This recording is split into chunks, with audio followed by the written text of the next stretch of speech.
And most of their storylines are pretty, exciting. Yeah, it's actually continuing the series. We're gonna just get into.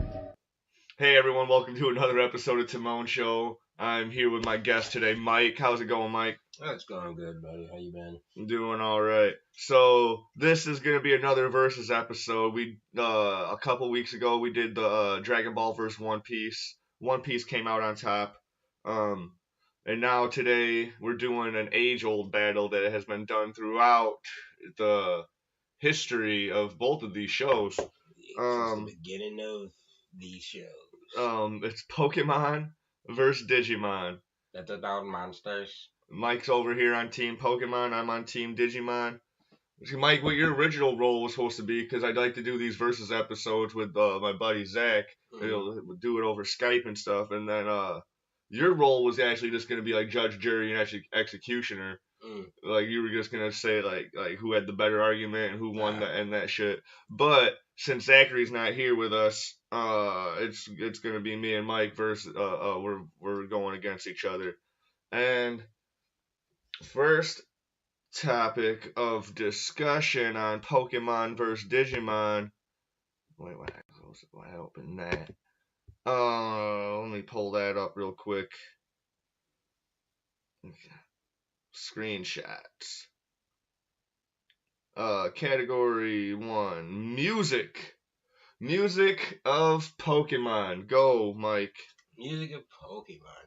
Alright, the music of Pokemon has so many different, just very hype, adventure. I mean, it's so iconic and how you can just, if you know anybody who's listening to this, you know the Pallet Town theme song almost in your head, and you can remember playing on your Game Boys and stuff back in the day.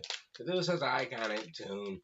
And the song itself, Pokemon, I mean, everybody loves that song. I mean, I sing it in the shower when I'm, when nobody's around. Hell, I was even a big fan of the Pokemon rap, sadly.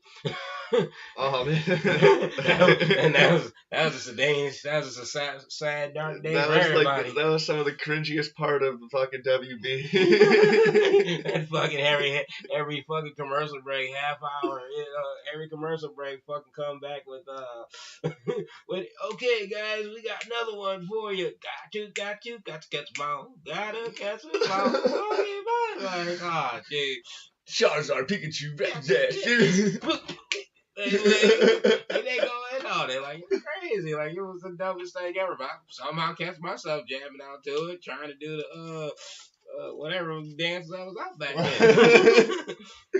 Absolutely. Fired Macarinas, I went. Gotta catch Oh my god, why were we in fucking? You're a little bit younger than me. Why the fuck was I in like 6th grade doing the fucking Macarena and shit at dances or whatever?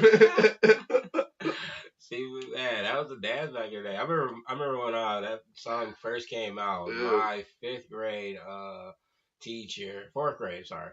See, we took every Friday we did like this free period where whatever we wanted to do as kids, we could go ahead and do it, rather watch a movie or whatever. So this dance just came out, and we were like, all right, we're gonna take 30 minutes free time today and do the Macarena. I'm like, this is the most waste of fucking free time ever. But gym class doing the Macarena for your morning stretchers. Wasn't even like gym class. It was like English class or some shit.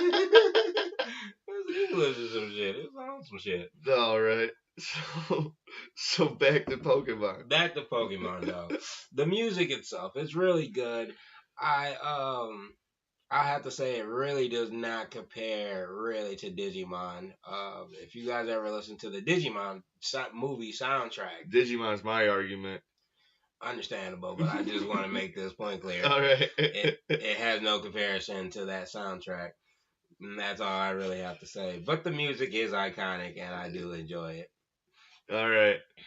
So, since you gave Digimon props on some shit, I gotta give Pokemon some props on shit, dude. I have, Lori that does like karaoke and stuff at the office and like district and shit. Yeah. I made her download the Pokemon theme song for karaoke. Mm-hmm. So anytime I'm out there, I do that song Nice. anytime. So Nice. that theme song is so iconic. It's probably a lot harder to find the Digimon theme song, which is also really cool. Where it's Right. Digimon, digital Digital monsters, monsters, Digimon Digimon are are the the champions, champions. and they'll be like, change into Into digital digital monsters monsters. to save the digital World. world. It was like that. And that shit was awesome. Oh, can I put one more thing for Pokemon? Yeah, yeah. The one of the Pokemon theme songs that really stands out to be the iconic of all the theme songs is Yu-Gi-Oh's theme song from the second movie. When I don't know if you've seen the second movie when they play the flute and it's just this nice little and it's like it was just majestic as fuck, if I can say that. Yeah. Like it was just the most majestic thing, and that's why I say Pokemon has that. It catches you in a certain way, and it leaves you just like, yeah, that was the stuff right there. I actually needed that. When Jigglypuff uses sing. Yeah, when Jigglypuff uses sing, and it's like a very common sound, and then all of a sudden people go to sleep to it, and you're like, why are people going to sleep to this shit? And then she writes on their face and stuff, like graffiti their face up because they fell asleep during a pretty ass song. Like, what the fuck? I'd be pissed too if I was that thing. I'd be like, oh, fuck you guys. But sorry, continue on to your All right. Um, Digimon did a lot of different cool stuff with their soundtrack. During the second half of the first arc, with we still got Ty and TK and Matt and all them, and mhm. uh they did this little Rastafarian reggae style song like hey Digimon, Yeah. champions to the boys and girls, and that'd be during all the action scenes when you got fucking like Hey, War Digimon, Greymon hey, and shit Digimon. kicking ass like. I remember that song. My favorite song from that Yeah. soundtrack was "Change into Power." We got the power. We got the strength to get it. That was my shit right there. And I'm not familiar at all with the Japanese soundtrack on either shows, so for this one, I think we're both just doing an English dub, and oh man, it's fucking it just hypes you up, and with the how the stories are written out in Digimon, it's just so much more impactful than what you get in Pokemon. Pokemon, I mean, Pokemon, it was always the same. It's always the same type of concept. You have Ash trying to reach another badge or reach another city, and they give him just him and his friends. They give him obstacles along the way, and that's just pretty much the point of the whole entire show. I feel like it does, it does have its fun moments where you're like, oh yeah, that was a good battle. When he's actually in a gym battle, yeah, that's when you want to watch it. But it's like Dragon Ball Z. Saying you got to go 15 episodes into before you actually get to the good fight, and then yeah, that fight itself is gonna take about another 10 episodes to really. yeah, that's why they had to do like Dragon Ball Kai. Right. So that's kind of how Pokemon is. It's like it's almost like a Dragon Ball Z in a way. It's like you're waiting for a while for Ash to get to the gym, so he can face Brock. And once you get there, you're like, yeah, he finally got the Brock. He's gonna take him down. Next time on Pokemon, fuck. All right, it's my turn to begin the next topic. We take turns. Who goes first? This is characters. Not that. There's another category for supporting roles. But this is mainly just the main The main cast. character. Main cast, whatever. All right. So and Are we talking? and, Are we talking monsters? Or are we talking and humans? everything. Okay. Because Pikachu's obviously a main cast Right. member of fucking Pokemon. But so for this argument, I'm only doing basic adventure stuff. I'm doing Ty, TK, and all them, and then the stuff with Davis, and then the new movies that are out now, the Adventure Try stuff. I'm not doing any of the stuff in between with any of those seasons because I didn't watch them. All right, because I tried to watch them and they were garbage. They were. See, So I can well with Pokemon, I can talk the seasons. I can talk one. I can talk. I can talk Johto. I can talk almost all of them except um probably like this last this one, most Sun and recent, I heard Moon. this most recent stuff is animated like beautifully too. Oh, I've seen a lot of it, and Like I just haven't. the fight scenes look Yeah, amazing. I Yeah. haven't just caught up with it all, but it's animated perfectly. So we begin Digimon. We got Tai and Yamato, Matt in the English dub. You learn right away that these two are going to be the leaders of the group. Uh, they got the two most badass uh Digimon, Agumon and what's his fucking what's Fuck. what's Matt's fucking anyway it turns into a fucking like a wolf and then he gets like a werewolf oh yeah there you go.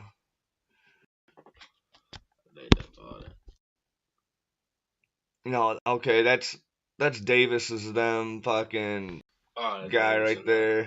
I actually like that season better. Oh man, that season was cool.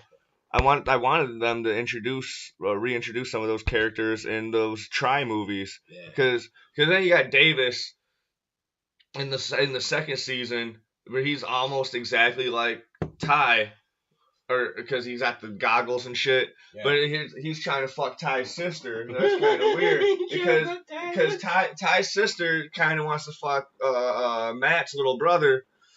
My sister was like, "You really just wanted you really wanted to do something." We got Matt's little brother, TK. Yeah, TK. Yeah, and they actually have the two most badass Digimon. They fucking turn into Anjumon and Anjawomon. And then they combine into and then those two, they are like the focus of the storyline in some ways because they like a key part to it. Yeah, that's how they had to defeat Devimon, but then he ends up coming back. He's Devimon. He comes back again later. I was like, man, dude, they can't get rid of this guy. Oh yeah, that dude's a prick. But then they had another Digidestin that did never find those guys, and he's in the whole second season stuff with Davis. He's back again in these movies, and they're all in like high school, going towards college and shit now. In these movies, they've gotten older. Well, where you have Ash, who's been 10 years old for fucking 20 years. Well, that and I heard about that. If I can jump in with my argument, what makes Pokemon? You'll get your turn here in a second. Just the characters in a whole have just a lot more heart, and there's a lot more going on. Like fucking Ty is fucking soccer player. Yeah. Matt's a fucking rock star. Right. All of them. And then they grew up. They all have their traits and shit. And then you've seen them what they actually are as adults. Yeah. But they still have their fucking Digimon with them, like kicking it with them every time. And I love that about that show. Is that you have your companion, and even though you guys are growing up and getting older, hell, you guys are gonna be companion for life. I don't know, but Joe was a little bit angsty, dude, because he's all like, man, I don't even want to do this. I don't want to be a Digidestin anymore. And it took all sorts of shit, dude. Like his Digimon got so pissed off, he ran away and started living with fucking Izzy. It was like, man. So like there's all this depth. Like I don't think you'll ever see Pikachu fucking go run away and go like try to kick it with Brock or Misty or whatever, like. You won't see that ever. You won't for like that. Not just an episode or whatever too, for like multiple shits going on throughout the thing and Digimon Try. And so like there's all this stuff. There's really solid development between all the characters. I'm not gonna be able to break all of them down because I don't remember all their names. Like Mimi's fucking. She's the only person, the only American on the team, and she's so like you think that she's just gonna be some dumb, annoying, fucking rich, whatever preppy chick, but she's not, dude. She's got a lot of heart, dude, and she's actually one of the like most solid fucking characters. She really came through in the first season that helped her fucking Pokemon get to its Mega Evolution, or her Digimon get to its Mega Evolution. And Yeah. like it turned from this like giant fucking cactus monster, and it was really funny to have like the really pretty girl to have like this giant ugly cactus monster Pokemon. Right. But then Digimon. when she digivolves even higher, she's this fucking this flower, this really beautiful flower. She's badass. She throws like razor blade Yeah. fucking petals and shit at They you. even made a they even make a card that resembles her on Yu-Gi-Oh, and it looks just kind. It I kind don't of know looks. that. I've never watched Yu-Gi-Oh. Oh, we have to get in that later. We'll have to take a just, we'll have to take a trip into that world. I don't like the voice actor for the main character when he's in battling mode or whatever. When he's all like, "Arr," and he has that really deep voice or whatever. You don't like when he goes from hey to she calls me daddy too. No, because it doesn't. The high fits his fucking body type and shit. The other shit's like, hey. I mean, no, but that's a spirit. That's not like Yeah. him. That's the spirit within him, though. Yeah. The quick sidetrack. Yeah. The Millennium We piece do that this he on the show all the time. the Millennium piece around his neck Yeah. contains a spirit Yeah. of an Egyptian pharaoh, Yeah. and when it gets in trouble, takes over that. It takes over. It takes over that body. So yeah, you go from I'll have her home at 8 to she called me daddy too. Damn. And I'm just saying, so hell, if I had like that type of power or that type of puzzle sitting around my neck, and some spirit to come over and make me 10 times badass than what I actually am, Yeah. like Yugi's brain is like that extended meme. Like when he's Yugi Moto, just a regular brain. He can't really think outside the brain. He can't think a thing outside. But when he get into that other spirit, it is extended beyond time. It knows everything. So that's what makes that voice so kind of cool to me. But Yeah. anyway, back to what we were talking All about. right, I think I'm done with Digimon. So go give us your take on the characters for Pokemon. There goes my Pokemon right there. The main characters for Pokemon, and these are pretty much the characters that everybody loves to see. You got Ash, you got Misty, you got Brock, you got Pikachu, and you got Team Rocket. We can't forget about Team Rocket. Team Rocket is the heart of that show because they bring all the comedy, all the drama, all everything. They are a part of that show. You know what character has the most heart in Pokemon? Motherfucking Meowth. When you get that soul, when you get that Meowth backstory in the first season, dude, it's all like, damn. I just pretended to wipe a tear off my face. This is audio only, or they can see everything on my screen. So, but yeah, with say like with this thing right here, Agumon, Pikachu. Like Pikachu, if this was actually to be an actual battle right now, I guarantee you Pikachu would probably win, just because of the fact that electricity kind of kills anything. Well, Pokemon, if you're going by game rules, they can know 4 attacks at once. All Agumon knows is pepper breath. Right. So he would probably lose on that level. But besides that, I think the level characters, Meowth is a awesome character because he's like that translator for Pokemon. Like he knows what they're saying and he can translate it. So when anytime, because I like when they have episodes when the Pokemon are getting together and they're talking to each other and they're talking full sentences. But we can't understand them because we human. And you got me out. Oh, he's saying that one said this one, that one saying that. I'm like, man, that's awesome how they have their own entire language within each other. But yet this Meow, this cat normal type motherfucker can actually understand this mother. And it's like he is a very key character to all the episodes in Pokemon because he knows like.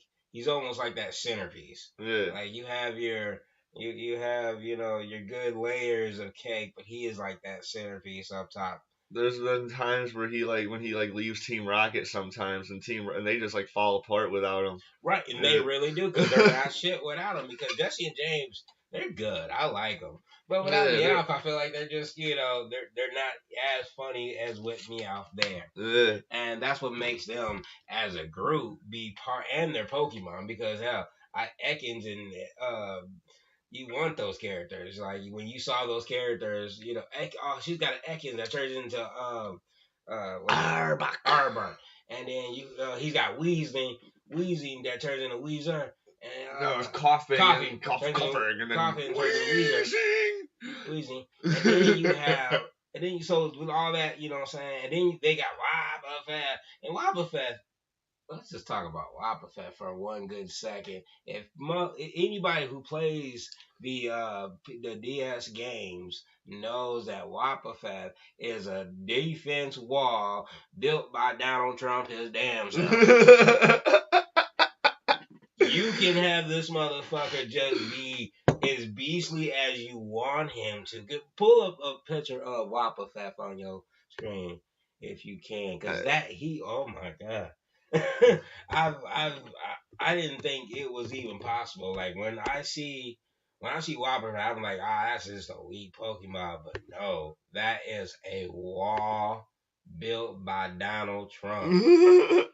This motherfucker right here. He knows so many counter moves. I think it's a sight mirror or something. You get a good defense on him. Oof.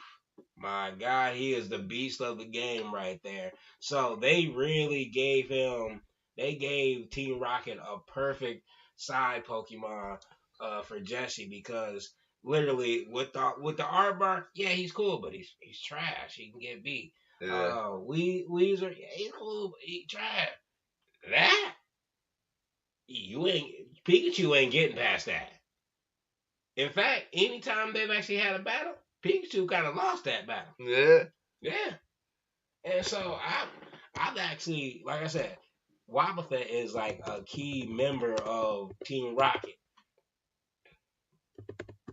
and you would have to you would what the fuck is This that? is the Donald Trump that built Wobbuffet.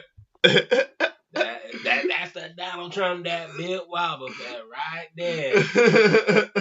Oh my God! If Pokemon was real and Donald Trump had a Pokemon, that would be Donald Trump's Pokemon right there, Wobbuffet. Right there, Wall mate. All right. I just had to pull that up because you mentioned Donald Trump building fucking. Yeah. But like I said, there's key characters to the Pokemon. Yeah, the stories are kind of competitive.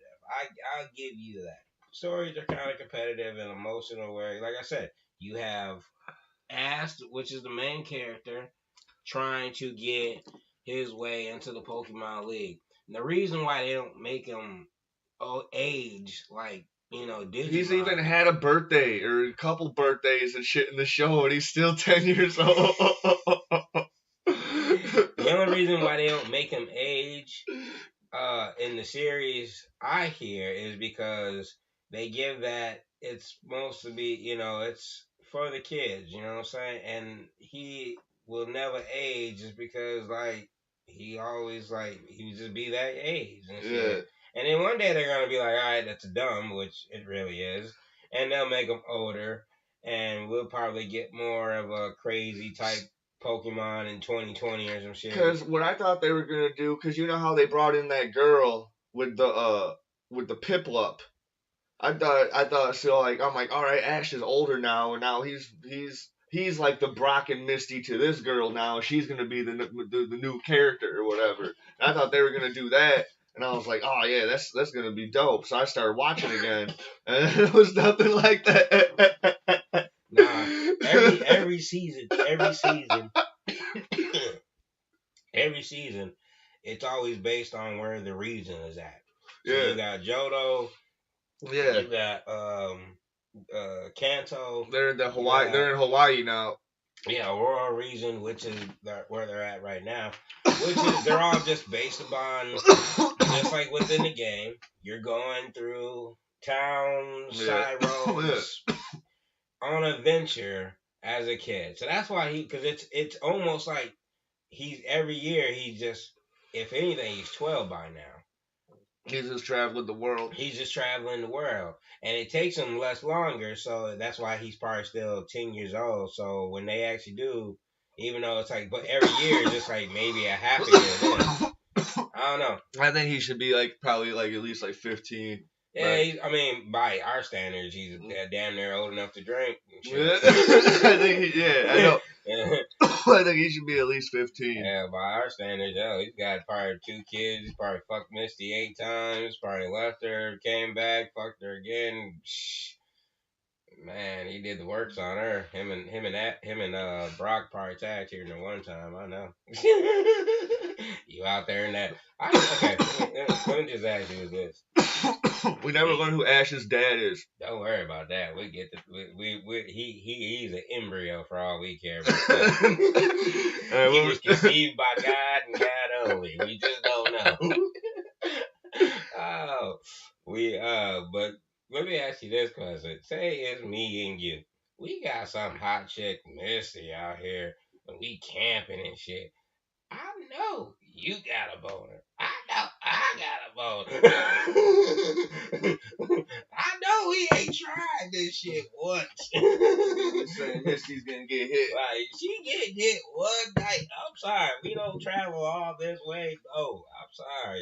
Y'all lying to me. I know it's supposed to be a kid show. I know.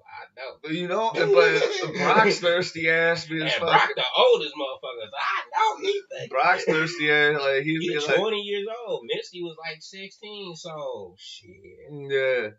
That's why Brock was always getting all that, trying to get with the fucking Nurse Joyce and fucking Officer Jenny's and shit. That was the funny part about the episodes. He always trying to give it like Nurse Joyce shit, and motherfucking Bitchy like slap his ass. But you know what's crazy about that Nurse Joy type shit? I don't give a fuck how many times, like how good or some shit. So Nurse Joy if you can. I should just keep this other one up for the other stuff that we want to look up. So Nurse Joy. I always kind of found this weird about Nurse Joy. They say they twins, and they just they're all twins. They're all just like cousins and shit. How even if it's like cousin Joy or see, look at Hawaiian Nurse Joy. Like how?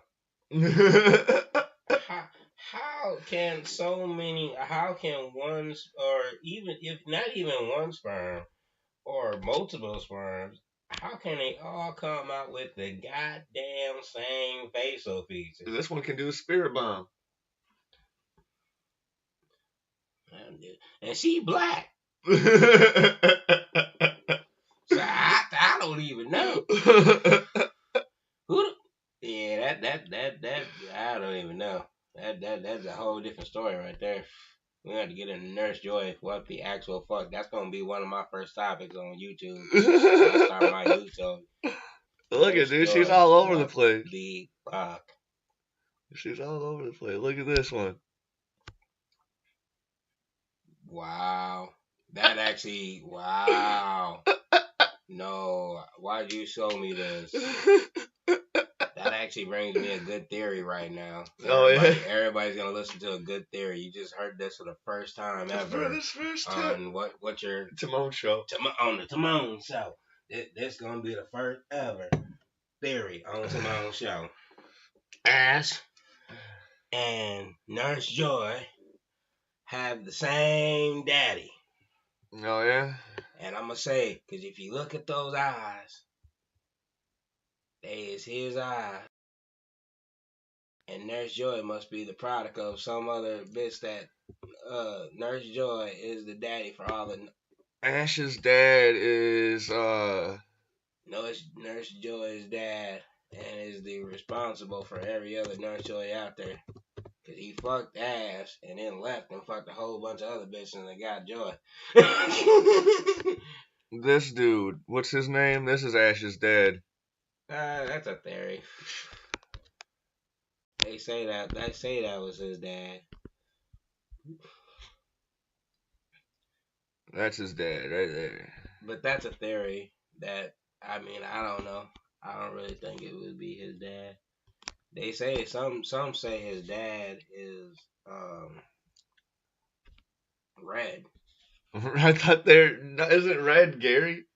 Nah. Like his Ash is no, Ash is red, and No, then no, Gary's no, blue. no, no, no, no. Uh, No. no, so Red, that's the red. that's the whole story before. Yeah, Oh, red. okay. Red is a whole different character. Red's Did like you the watch beginning. that anime? It's like a 6 episode fucking thing, like the story of Red. I believe I did. It's been a while since I have, but I actually remember seeing it. And Red is this whole person, and Blue and all that.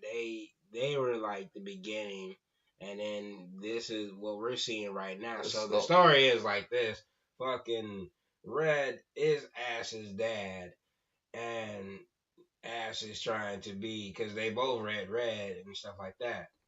Professor Oak is old as fuck. Professor Oak, man. And he could be, in fact, Professor Oak is blue. That's how the story is. So the new Professor Oak is blue? Yeah, Professor Oak is blue. No, the original Professor Oak, like the original, the one on. Yeah, that's what I'm saying. Like the new one. Yeah. The original Professor Oak is Professor Oak. Yeah, Professor Oak was that, and then I thought you were gonna say that he was a fucking the new Professor Oak was a ditto. That's beyond. I mean, that's a good like random theory right there. It could be. Who knows? Diddles actually changed into human too. Yeah, they just always just have the little eyes and shit, like the little. Well, that was that. The little ditto face. No, that was only that one diddle that happened that one time. That one for some, I don't know. Let's talk about that episode. For all the episodes to even include diddle in, they actually included in a one where this particular diddle out of thousands, millions, how many diddles are out there, it can't actually change his face into whatever it's actually the face it was. It was the funniest shit ever. It's like, how you even gonna try to blend in with somebody with that weird face? Yeah. See, here's when he turned into Pikachu. He couldn't get that face down for shit. And it really, like, I don't know. And they tried to help him the whole episode. Like a whole wasted episode on their way to a fucking, I think it was a city. And that's how it was. Like, that's how their episodes are. So, I really like them. They're fun to watch sometimes because they have shit like this where you just, you have it on there. You got like, you have a ditto. Oh yeah, they encounter a ditto. But yeah, they can't transform fully and only do it like 75%. We can sort of skip supporting roles. And now we go right into plot. It's your turn. Plot. Okay, the biggest plot I gotta say in Pokemon, is the fucking first movie when Mewtwo was trying to think that all humans are bad and he wanted to take all the Pokemon and fucking get rid of all the humans, and then fucking Ash jumped in the way of him and Mew's blast, and he fell to the ground and stoned, and Pikachu was like, Pikachu! Trying to thunderbolt him back to life. Pull up that scene. That what was it? Pikachu versus Mewtwo? No, Mewtwo, Pikachu, electrocuting Ash. Oh.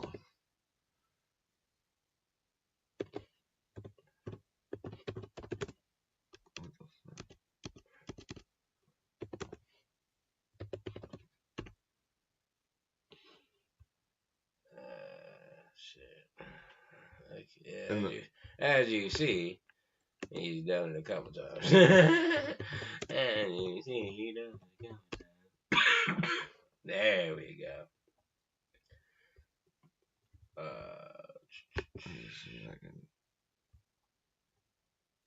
You can watch for 2 minutes? Maybe. I might get flagged. I don't know. Oh, hi, Pikachu! Pika. It's also known as electric mouse. It's usually shy, but can sometimes have an electrifying personality. I see what you mean. Shocking, isn't it? Alright, yeah. Anyway, he electrocuted him. But anyway, you guys seen the movie. He electrocuted him to try I to saw bring him that shit back. in theaters. Man, did you not cry? Did you not? I had like a few tears going down. Like me and my best friend at the time. I'm like, dude, you cried? No, dude, no. like, it was fucked up, man. That was the most like plot worthy wise to really talk about though. That plot. A lot of plots are just kind of so maybe the ending plots on like some of the season endings they might have been something cool, but I know like just main plot wise, first movie takes cake. And that's all I gotta say about the plot. That's it. That's it. Hey, Pokemon has so much going on, dude. It's a 10-year-old boy on this grand adventure of fucking life. He's traveling the world. He's doing all these Like I extraordinary said, things. it He do, gets he do, competitive. he What don't the, even the win his badges through skill. He wins them through compassion and fucking being a good dude. And fucking even he does all that, but I'm just saying. You said the plot, right? yeah. I'm just saying the biggest He's like plot. Ben 10, but he just collects Pokemon instead of collects aliens in a watch, dude. I didn't Because know. you can only use one at a time. Yeah, I mean you could have up to six on you at once. Yeah. But what I was saying was I was talking about the actual just plot of an episode. I wasn't talking about whole wide Yeah, this is seriously. the whole the But back shebang. then, yeah, man, the whole venture, traveling the world. I mean, the concept of it. I mean, I would love to do it. I wouldn't let my kid do it. Hell no.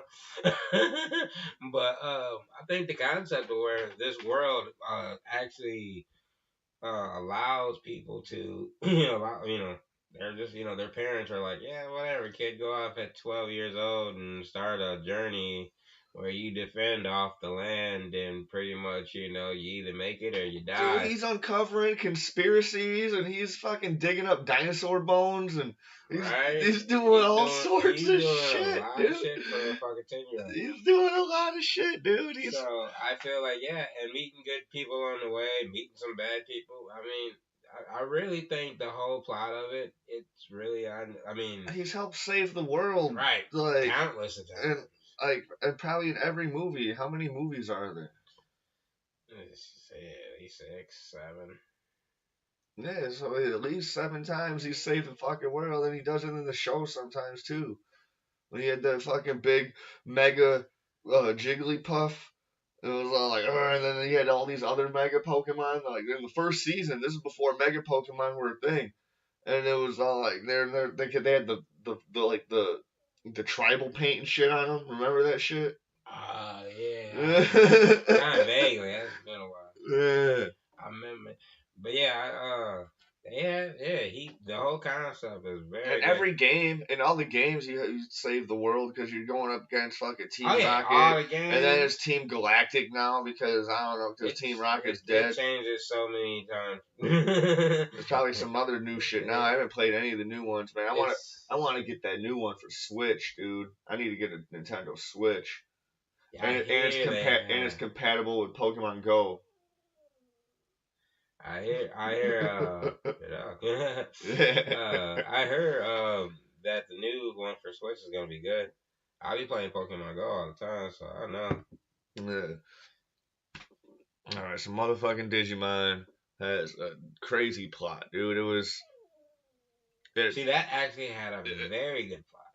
That's the thing. Because what happens is what the first episode is just these kids at summer camp get sucked into this digital world, but it's really an intense reason on why they got chosen. It's not for this. It was something brought them to join in the summer camp so it could be easier to transport these kids all at once into the digital world because these kids were already chosen because something happened years ago when they were children is two Digimon broke free out of the digital world and started battling in the real world, and for some reason only these select kids saw it, and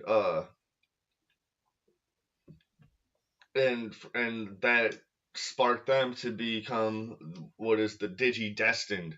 Now they get sucked into the digital world because Yeah, the because digital world they were dividends. is going all sorts of fucked up. And see, that's where, and that's what I said. And these And kids, it's up to within, them to save the digital world.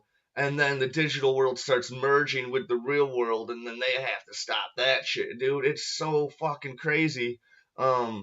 I yeah, don't know, man. It's the like when you say with plot, with my point, like Pokemon really had no plot to it. It was just him getting on adventures and him saving the world. So it was just the he was trying to concept become of the Pokemon master, and he the never does. yeah. So I mean, that's if anything, that's a plot, but it's kind of all right. It's kind of like okay, the guy hopes for a plot, It's but like he just never it's like the happens. opposite of Naruto, where Naruto's like, I'm gonna be Hokage, and now he's Hokage. So it's kind of pointless in a way. So now Pokemon can just go forever. He just travels the Yeah, world and never but becomes in a kind, master. but yeah, that's kind of the plot. Yeah. But the plot was for him to become master, but he just always doesn't, and he just learns something better about Pokemon. And you're like, well, fuck it, I'll just learn something better about Pokemon too and go about it.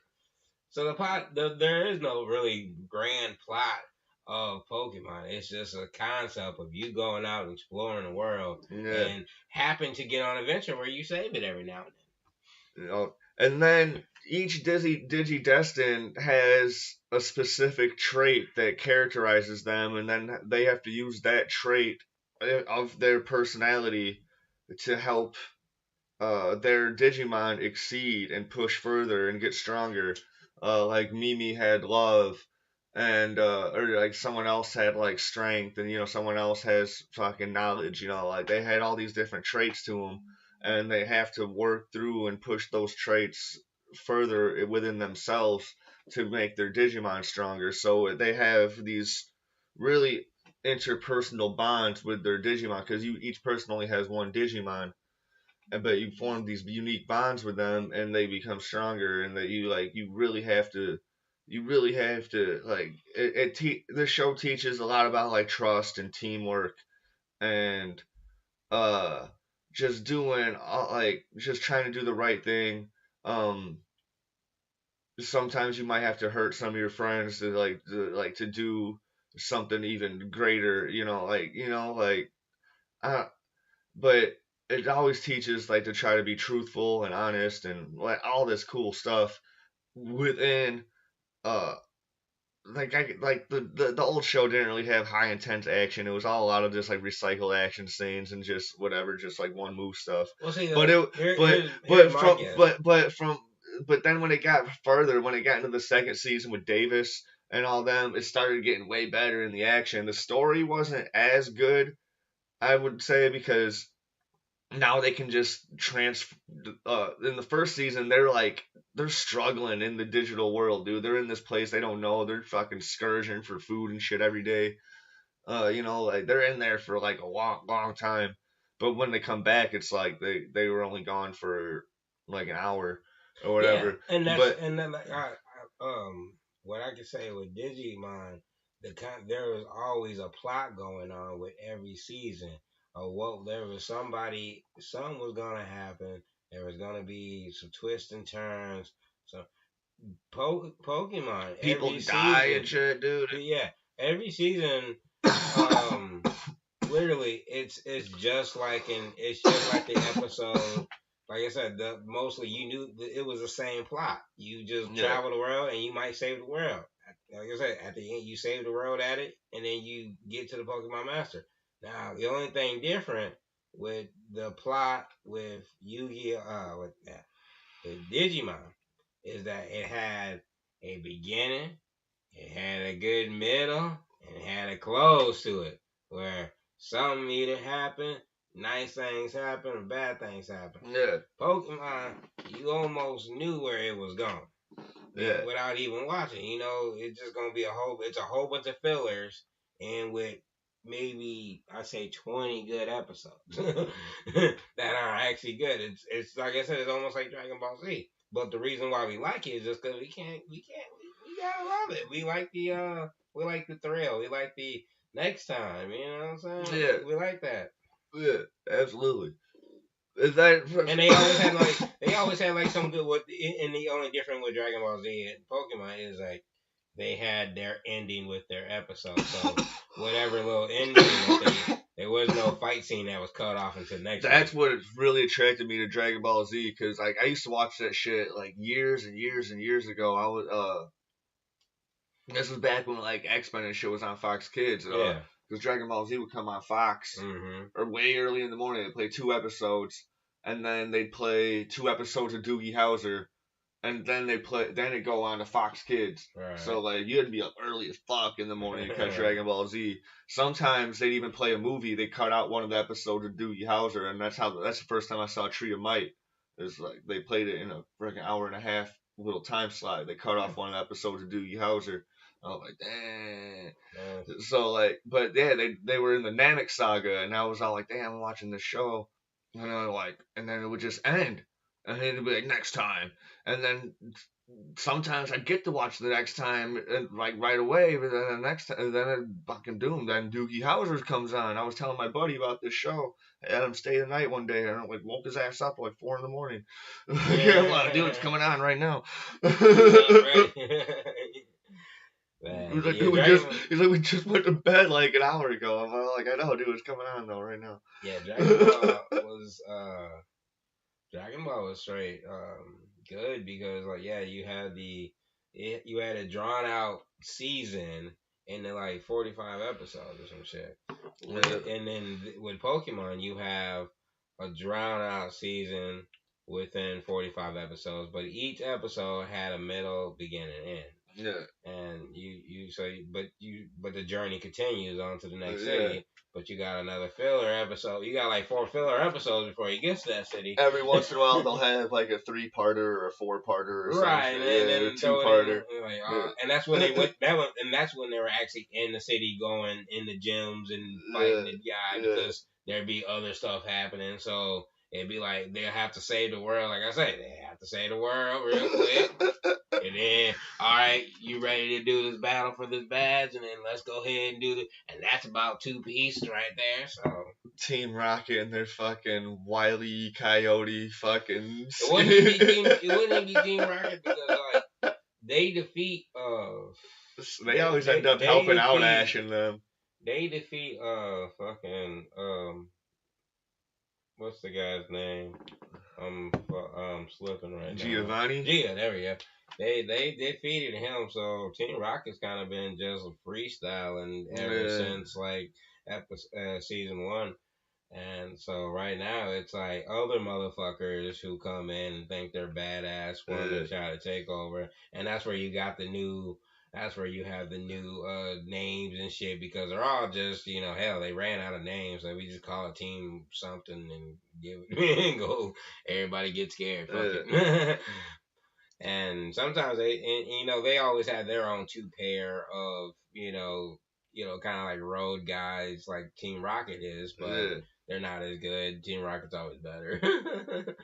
Team Rocket's always that's funny, man, because Team Rocket's blasting off again. Yeah, but like Team Rocket always end up helping like the bad guys real quick, try to get up one on Ash and them. Yeah. And you know what makes it funny is like for 3 people that travel the world, or 6 people, let's just say 6 people that travel the world with their Pokemon. Yeah. How the fuck is it that like common that you keep obviously ending up in the same location?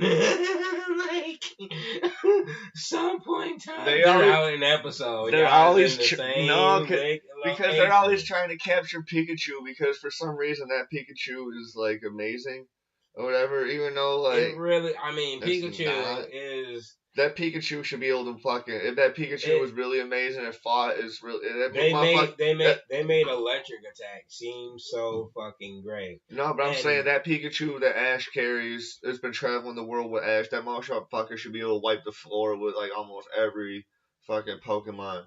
oh, it's well, it in some like I said, they don't really follow it to like a T because in like where level he should be in Pikachu, hell, he should be like a fucking Like level 60, like level 64, level 100 by now. No, he should be like level like 250 at least. Well, they cap out at 100 in the game. Man, well yeah, he should be maxed out. He should be maxed out.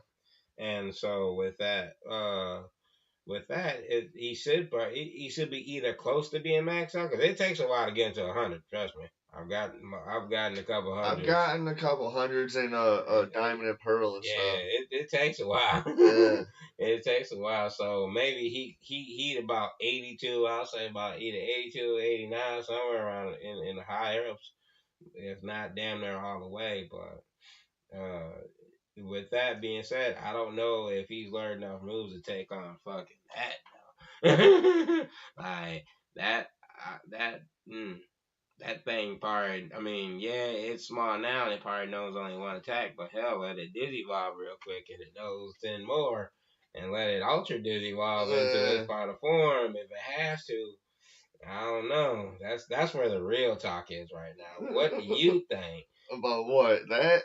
Pokemon at their highest level of 100 versus a Digimon. Perfect IP and everything off the back versus a Digimon at their ultra form. Digimon, dude. Digimon will win, man. Fucking, you got like. If it's good, I mean, this is a whole team of Digimon too. I mean, this is a whole team of Pokemon because we work because that's how Pokemon works. So it works all six. So you're going against different types with different. Yeah. Give me your fucking top 6 Pokemon against my top 6 Digimon. Alright. I'm gonna throw you off with Lucario. Fuck, man, he's my favorite. Lucario's my favorite. I'm gonna throw you off with Lucario. I don't want him to die. So how'd you know he's my favorite? I don't even know, but I just threw one at you. Because I know that's a motherfucker to take.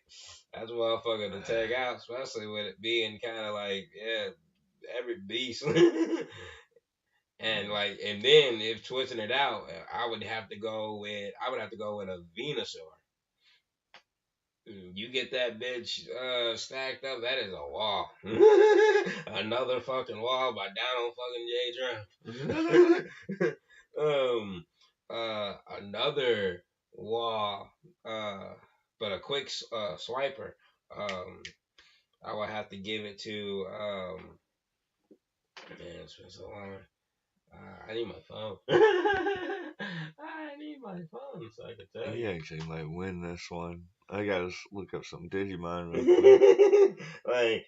This shit's crazy because they get beastly. Cause I know he's got a higher thing than War Greymon. He's got like a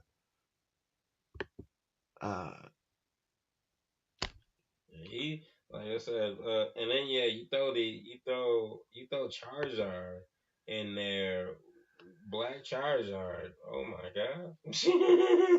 I don't even want to even think about what regular Charizard would do. Cause I would throw. Well, I mean, I wouldn't throw Charizard there. I would throw what's Triggerator's final form? Blaziken. I would throw Blaziken in there. It's a speed. It's all about speed, so it's gotta be quick as fuck. So your shit gotta be quick as fuck to even touch it. Ooh, a nose pinch. Got my Pokemon Go app out. Speaking of, I haven't played in a while. Catch a Pokemon while man. But I would say I can't play the 6 because it's been so long since I've actually played. I knew what a Ninetales. I would throw a Ninetales in there. Kurama. Ninetales, because I love Ninetales. Ninetales can learn Heat Wave, And that really just kind of it will burn you, and then any fire effect, especially if you're special affected to it, you're fucked. I might I might pick Zudomon for mine, dude. Fucking that motherfucker is like the mighty Thor, and he's a water type. Yeah, he'll water type, And and he knows like an ice move too, which is good. Look at that motherfucker, dude. But Bulbasaur, Blastoise, he I think can. he's a lightning type too, because he's got that Thor shit I going think on. yeah, he is. But Blastoise can learn what's it? Not Hydro Pump, but he can learn. In fact, get off that and look up Blastoise. Look up Blastoise moveset if you can. Blastoise moves. Yeah, Blastoise moveset.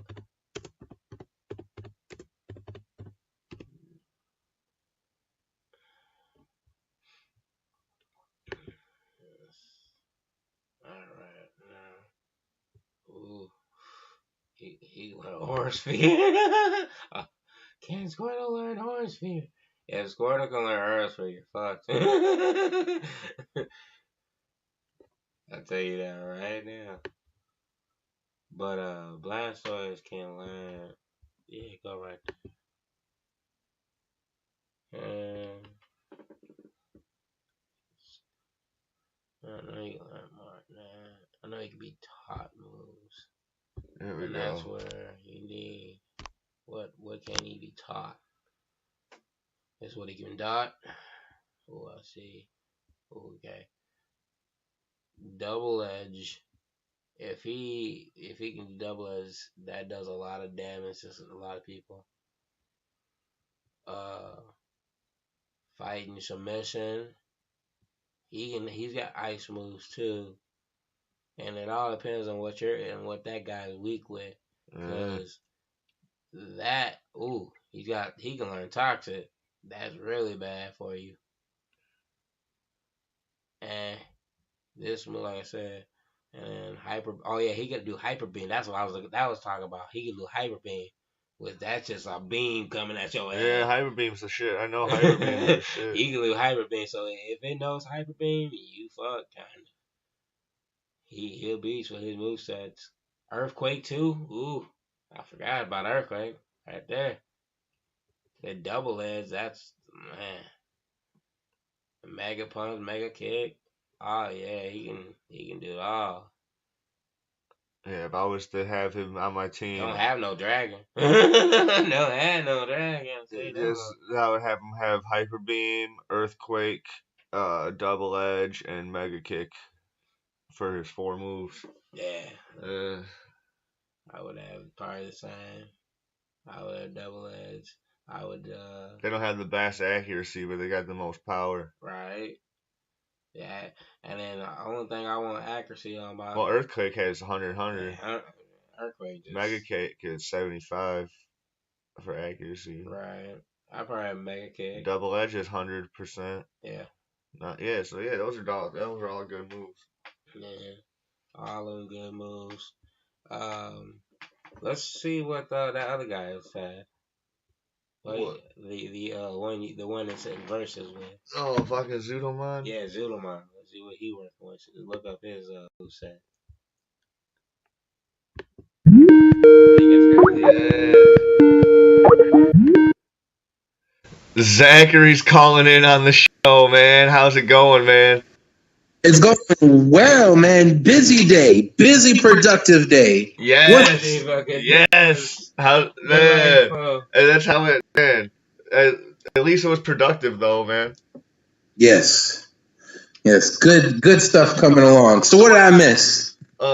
We got a lot. We talked about a lot of shit with Digimon versus Pokemon. That's what we decided to go with. We went a little all over the place. We're in the middle of look at our movesets for Blastoise, because we're talking about which one would you rather have in a fight, Blastoise or what was the other one? What was the other? What was the Digimon? Well, we're looking up Zudomon's moveset. Zudomon's moveset versus Blastoise moveset, which one would win? Oh, easily Zudomon. Easily. It's a giant walrus turtle with a hammer. He's the mighty Thor. It's a giant walrus turtle of what? I think his whole thing is mythology. Yeah. So it's like Norse. Yeah, because he turns into like Odin or some shit. Yeah. Yeah, he looks like Thor. Yeah, it's Thor. It's Thor versus a squirt gun turtle. Because no, dude, because you got Ikakumon turns into the Vikingmon. Oh, that's right. No, Vikingmon is his. Vikingmon is his. Then Zudomon is the master, the mega form. Then all right. Yeah, because they do stuff weird, man. But yeah. Okay, yeah, I see what it is now. All right, yeah. I'm very fluent in both sides. I have obviously. If you don't know, I have a tattoo of the Digimon crest on my arm, so I'm definitely more inclined to be a Digimon. So understandable. But my point was like the fact that Bulbasaur can learn like moves like Double Edge, Earthquake, Hyper Beam. Those moves can really do damage to anything that's coming towards it. True, but he has to learn it. Yeah, he has to know it. But so if we're talking about just like fully maxed out. We're talking versus fully maxed out. Yeah, fully maxed out Blastoise versus a fully maxed out, that guy. Zudomon. Okay. So like IV points, IV stats, that everything and stuff like that. You know what? Despite my biased nature, if we're doing by completely mastered move sets, Blastoise would get the clear win. Thank you. He would get the clear win. Because I think he would. I love Digimon way more than Pokemon, and I do have a great fanaticism for Pokemon. But Blastoise would take it. If he has all those different moves. Yeah. Because Zudomon is durable, so on and so forth. But he only has one moveset, right? No, he has a good few. But the thing is with a lot of the master level and so on Digimon, their movesets hit on such a wide spread that it's really kind of one of those like it's like a super Kamehameha wave. But if you just so happen to dodge that, that's not like something they can spam. Yeah. Right. That's not something they can spam. Or I haven't seen them spam. I know they in the more recent show of the Digimon Tri-Series, they have a new Digimon known as Jessmon, who's all weird and all over the place, and he's like the only one I've ever seen spam his attacks. And they're like unnaturally destructive attacks. But everybody else, that's like I haven't seen the latest Tri stuff, but I've been trying to catch up. It's beautiful, bro. I love it so beautiful. Much. My comparison to the new Digimon Tri in comparison to the first season, because that's what it's a continuous of for those who don't know. Yeah. It's like watching Deadpool and then watching Deadpool 2. The first one's definitely dope. Many people that are like telling me I'm crazy for liking Deadpool 2 more than Deadpool. What? Yeah. Hey, I saw fucking Deadpool. Juggernaut. You got fucking Juggernaut that rips a dude in fucking half. I mean, what do you not say? That's like gold right there. And he loved it too. Like, I was the only person in my theater that was jumping. We could talk about more spoilers on that shit if we want. Oh, word. My bad. No, I'm saying it's fine. It's fine. But as far as now, fuck it, you gonna hear shit. As far as movesets with Digimon and Pokemon, my views on that would be Pokemon definitely has more widespread. They definitely have more variety in all their movesets because some of their movesets are not just by class; they're just general power moves that you could learn. And with Digimon, it's a very specific power for that person, and they are powerful, but it's a hit or miss type situation in most cases. That's what I was. I was talking about that earlier in the show, where I mentioned like you really have to be really in tune with that characteristic that defines you and connects you with that Pokemon. You have to be really in touch with that for your Pokemon or your Digimon to be really successful and like to do like what it's really got to do. You know, like if there's any sort of doubt or whatever, no trust or any sort of anything that's gonna fuck up what's going on with that connection that you have with your Digimon, it's not gonna be. It will fuck up. Yeah, and that's where Pokemon kind of like we saw that with Skull Greymon, dude. Remember that shit? That was so dark in a crazy fucking Fox Kids show. Like Skull Greymon and the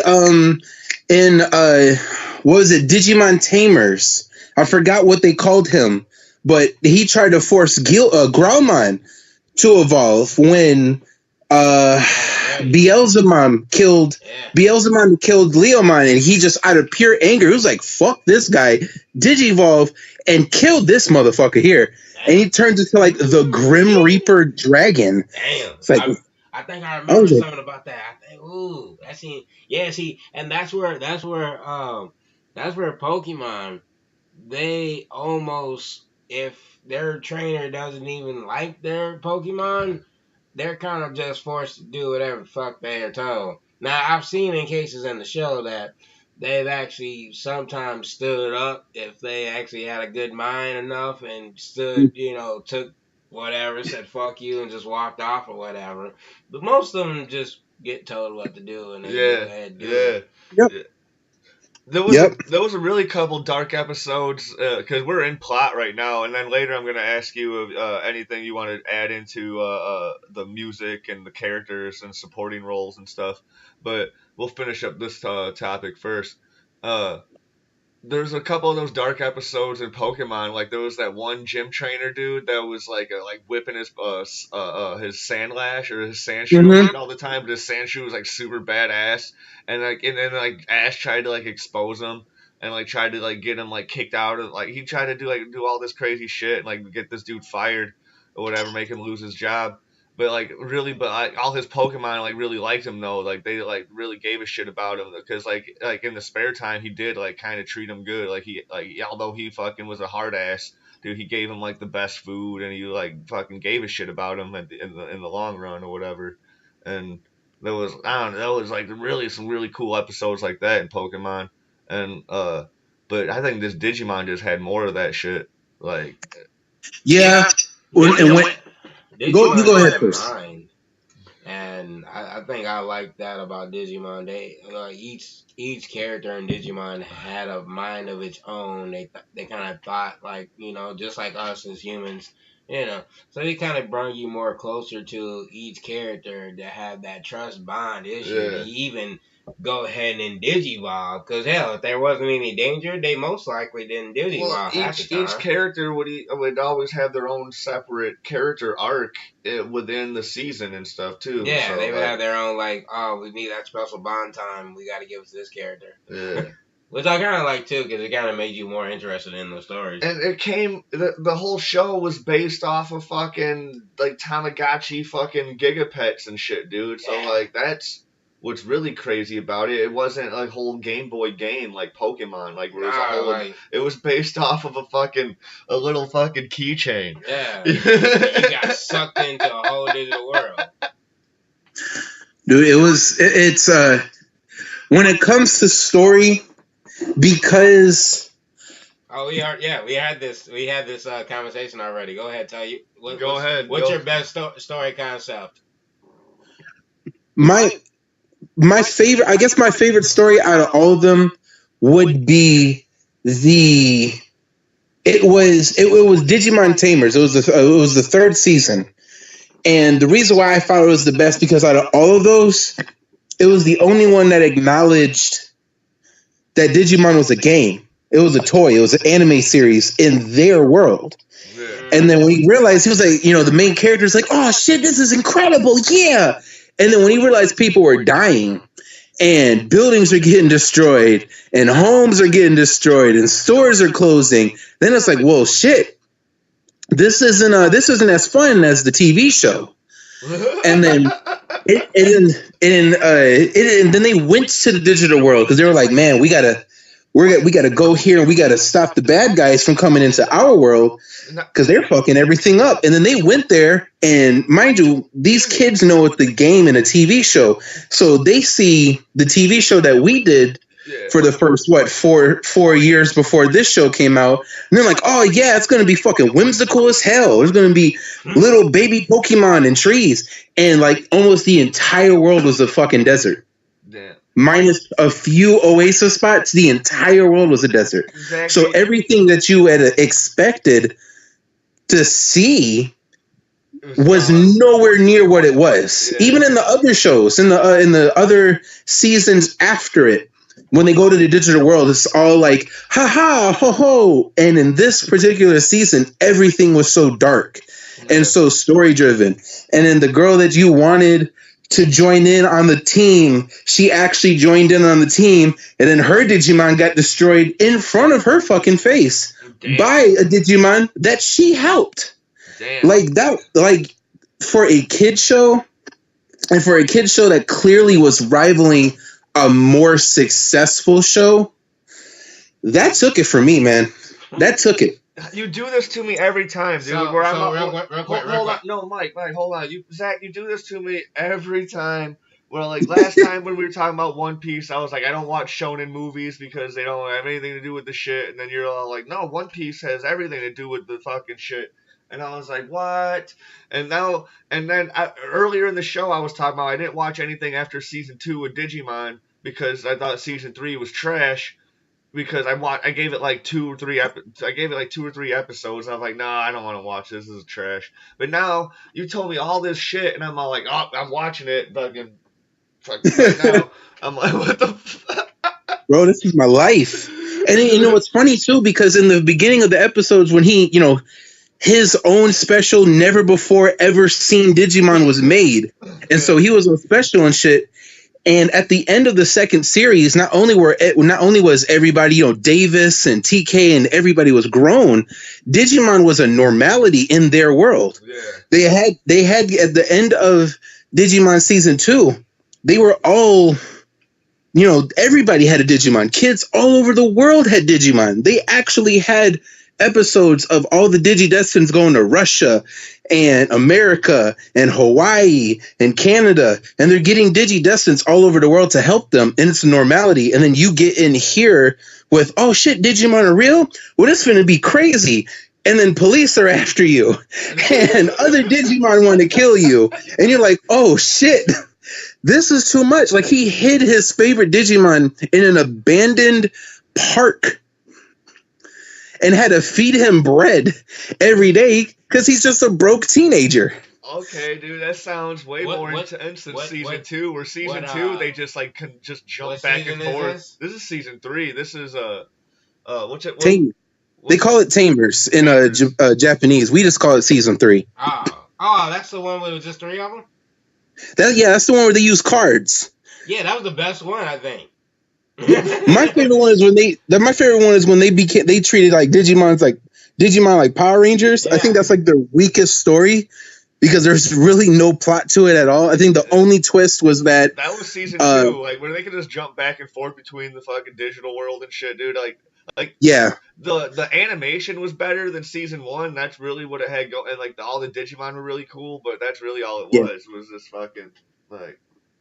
And I think that's what you got. This more makes Hikari and TK and stuff. So yeah, you definitely. I was shipping them when I was younger. It's like, fuck you, Davis. TK belongs to Hikari belongs to TK.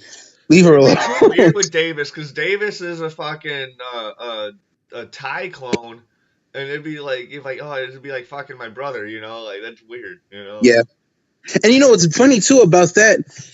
They tried to add story with that one too, with like a little love triangle with Matt, Ty, and Sora. But it was like it was like now that when you watch it when you're older, it's like one of those like we need something. Like this show is missing. We need to throw this in here real quick. It had nothing to do with the story. It wasn't resolved. It wasn't like a big plot or a big Digimon emotional fight. You know, no one grew another level. It was just random. Hey, I like you. I like him. Okay. Ty needs his own girlfriend, dude. It was always Matt and Sora, dude. Ty needs his own girlfriend. It was the storyboard for Twilight. But yeah, so like as far as like story, as far as plot goes with both of those shows, I give it to Digimon because in retrospect, Digimon had to pull more out than Pokemon. Pokemon was already established. It was already a game. It was already fun. It was already set. He wants to be the best. Let him go on his journey. That was it. And for these kids, they were like, okay, we got to save the world. Now we have to make them realistic. Now we have to add more pit kids. Now we have to add more story because we've already seen at this point in time, we've already seen monsters. We've already seen, you know, this was around the time of Beyblade, Yu-Gi-Oh, Metabots, Monster Rancher, Fighting Foodons. Who knows? Card Captor Sakura for those who go way back. We might have to we might have to do a Monster Rancher versus Digimon next after that would be dope. That'd be extremely dope. But like, I don't know shit about that thing. Digimon had to pull more out story wise because even now it is the less popular franchise in comparison to Pokemon. Oh, absolutely. But well, Pokemon has streamed like it came beyond itself. All Digimon has is its fan base, and Pokemon's fan base keeps growing and growing and growing and growing. Digimon just has its fucking like old school fucking like us, dude, like us 30-year-old dudes that still watch anime. Yeah, because in what I was telling when I was telling, I think we were messaging about this, saying with Pokemon has always had the advantage because toy anime, and I mean toy anime is when you have like the collectibles like Yokai Watch and shit. Yeah. When you can with Pokemon became more enjoyable, and even for me being a Digimon supporter, Pokemon is more alluring because you can only have one Digimon. Yeah. Right. You could have how many Pokemon does Ash have? He's got a lot because exactly. When he gets done with them, he just puts them on a ranch. Professor Oak has like hundreds of his Pokemon. Yeah, because you can only have 6 on you, and you can have as many as you want. Yeah, exactly. He's got fucking Pidgeotto. He's got fucking. But also, he's let a couple. He's got almost all the starters. He actually in Sun and Moon, they just did an episode in Sun and Moon, which I am a real big fan. I love that animation. The storyline is so much better. I absolutely love it. But they just did an episode where Bulbasaur, he met up with his old Bulbasaur. Nice. And so it was dope, but it's like dude, I need to watch Sun and Moon.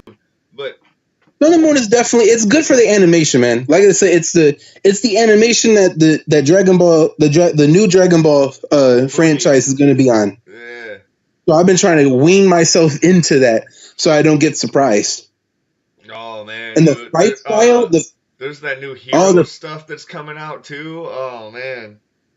The fight style in Sun and Moon is the real reason why I'm still watching it, because the animation is dope, but because the animation is different, the fight style had to change, and it's not like the turn-based stuff like we're used to. Yeah. Like these guys fight, like these guys actually fight and in real life do commands while other people are doing commands. Like it's just a bunch of yelling. It's awesome.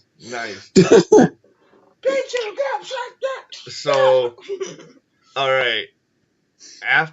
So Digimon wins compared to Pokemon. No, we're not done yet. Real quick, let me get your take on music and like the characters and stuff. Take your time because I gotta run to the bathroom real quick. Do you want a water? No, I'm okay. All right, I'm gonna run to the bathroom real quick and then just take your time. Just start out with music and then get into the characters and stuff. I'll be right back. I gotta finish with the verse storyline. All right. Digimon won, right? Yeah, Yeah, I believe, in my personal opinion, Digimon won. Yeah, that's what I was saying. Digimon wins over storyline because, like, just Pokemon had one concept. It was him every season just trying to do the same thing, get to Pokemon Master, doesn't do it, learns a valuable lesson, on to the next season. Mm-hmm. And I think, and also, like, what was really bad about the Pokemon story is that not only is the character the exact same, but he actually doesn't win anything. he gets the badges. He gets the badges. He makes the badges, but it's only through like, Team Rocket was trying to spoil the battle with him and whoever the gym leader was, and he just automatically gets helps him out. Oh yeah, they're capturing his Pokemon. Let me help him out. Pikachu, Thundershock. He takes out Team Rocket. Dude's like, oh man, thank you, help me. Oh, here's your badge, bro. Exactly. And another thing too is what made me. I think the Pokemon badges were much like power levels in Dragon Ball Z. It was fun to look at, but it didn't mean shit. Right. In the first season, the very first season, Ash needed 8 to compete in like the league or some shit like that. Right. He needed 8. You need 8. By the time he had 6, Gary already had 10. Right. So he has 2 more than what he needed. Right. But then it was like, okay, what happened? Gary is always going to be better than you, bro. Oh, dude, Gary's the shit. Now we're talking. He's always going to be better. And then that's what it's like. After that first season, you realize that no matter how many legendary Pokemon and how many times he saves the world on accident or some shit like that, and how many badges he gets, this man has never been a master or ever been close. Been close. He just learned something brand new. Mike, tell him your theory about who Ash's dad is, about how Ash's dad is red. I hear the theory that Red from the Game Boy is actually Ash's father. And okay. I've heard that, and then I hear that. I just thought of this today, that Ash's dad, whoever made Ash, could possibly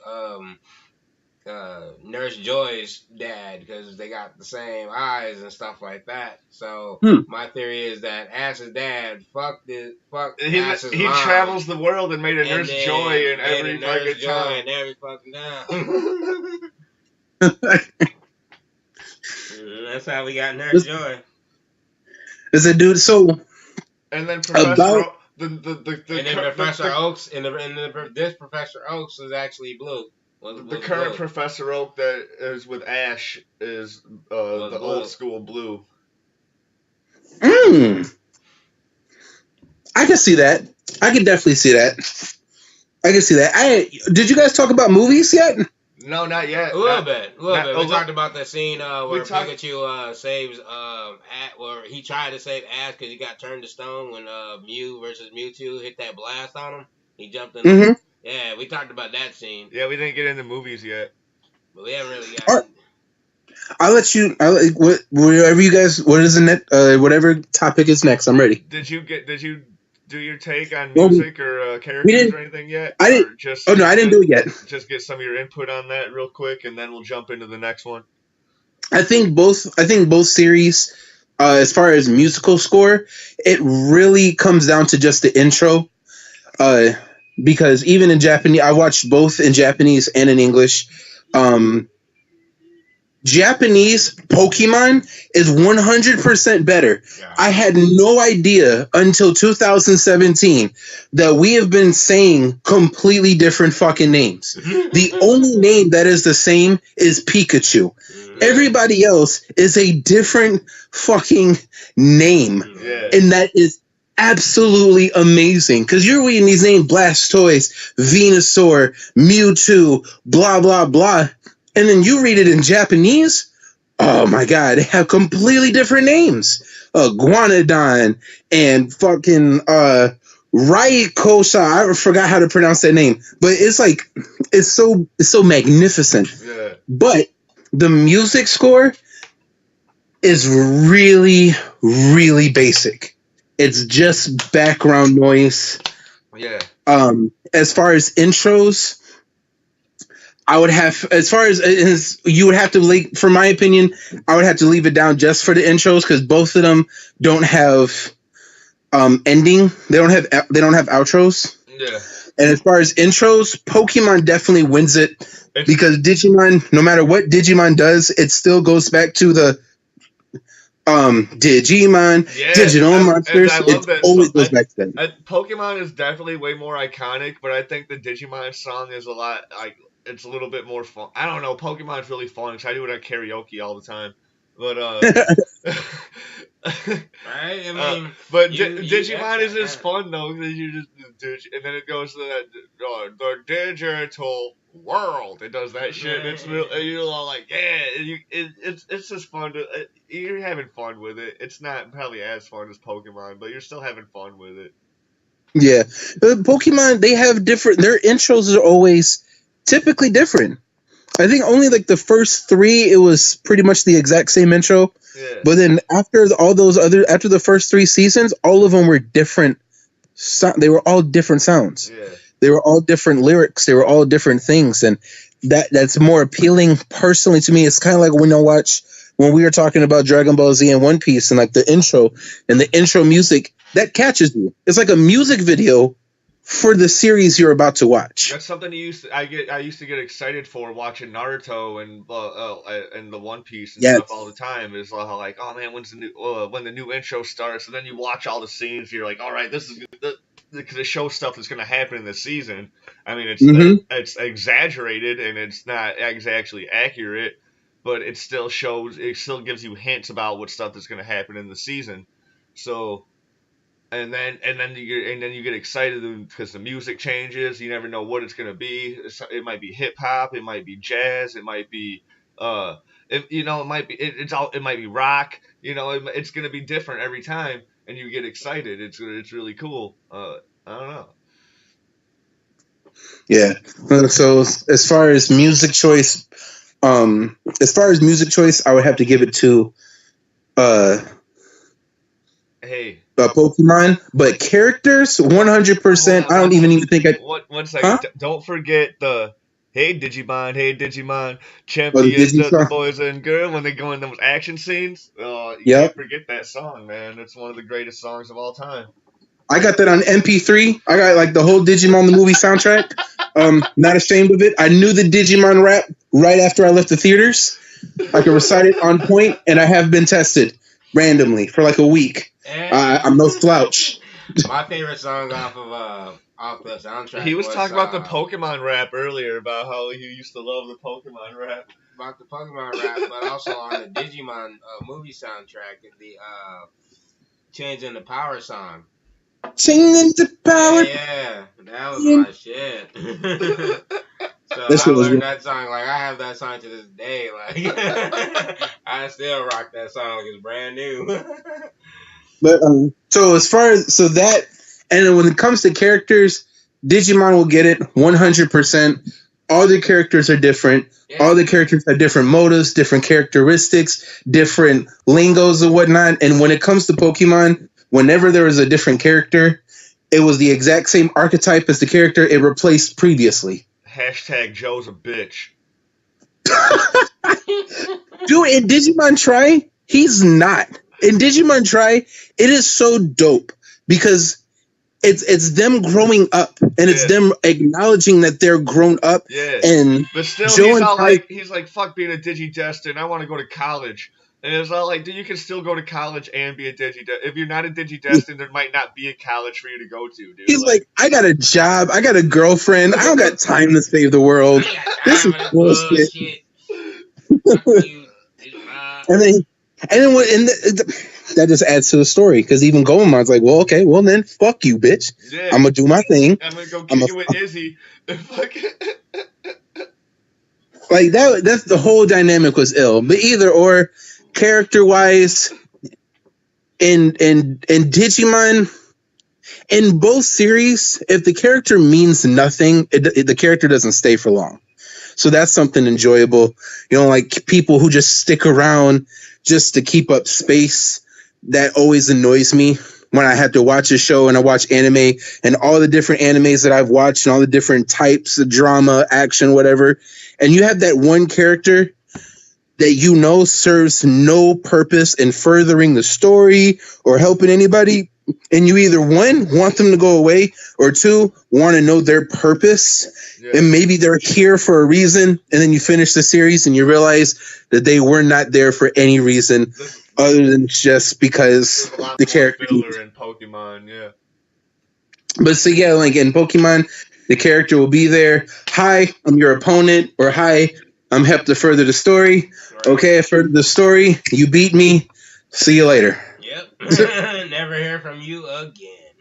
Exactly. Well, that's what it's about, dude. It's just like we're fighting random bug catchers or random fucking cheerleaders or whoever you're fighting in the game. That's what it's. But I mean, the game takes so much further. You don't need that. You don't need that in the episodes, but they give it to you just so they can just. They need an episode. You're all like. They were Cartoon Network or whoever in Japan is like, all right, your order, you need to give us fucking 80 episodes. And they're like, fuck. Because there was an episode you got the guys in the writer's room and all like, all right, dude, we gotta just pump out some shit, dude. Like, here we go. There's an episode in Pokemon, I want to say it's XY. I think it's XY or it's that one weird series or one season of XYZ. But there's an episode where they're training. They meet up with this girl who can mega evolve, who wants to mega evolve her Lucario. And the episode was dope for a little bit until that one episode stretched to 5 episodes of this girl wanting to train her Lucario to mega evolve. I would just like it just because you get a lot of Lucario, and Lucario is my favorite, so. Yeah, he is dope. It was a dope episode, but not for 4 more. Like, they had an episode of her crying and running away. Yeah. And it was like, she's not even the main fucking character. Can we move around? Can we do something different? Doesn't he have like a tournament or something to go to? He's not like, Pikachu didn't learn a new move. Team Rocket was there to kidnap Pikachu for whatever reason, and she like mastered it. And he's like, "Oh yeah, cool. We'll see you later." Like, what the fuck was this 5 episodes for? Yeah. It was really annoying. But there have been episodes of Digimon in multiple seasons where like that. My least favorite was a Data Squad.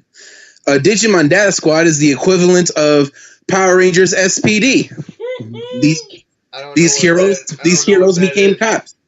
That's a good analogy of that one. He said SPD. Yeah, they became cops, which I found absolutely pointless. I thought you were going to say not only did they become cops, they became time traveling cops. What the fuck, dude? Why we don't need Digimon being the Legends of Tomorrow, man? Like, yeah. So it was really awkward, but they had a few episodes of them like, they have those weird filler episodes. Yeah. And I think just anime viewers in general hate filler episodes if they don't bring nothing. And then you go to the left, and then you'll see it. So as far as characters goes, I guess I would give it more towards Digimon, because Digimon doesn't truly add characters who are pointless. You know what I find interesting about Digimon is their Digimon are usually like have like almost opposite character traits to the person that they're attached to, like trying to teach their character the Digidestined to like push beyond themselves and like become better people. Like, yeah.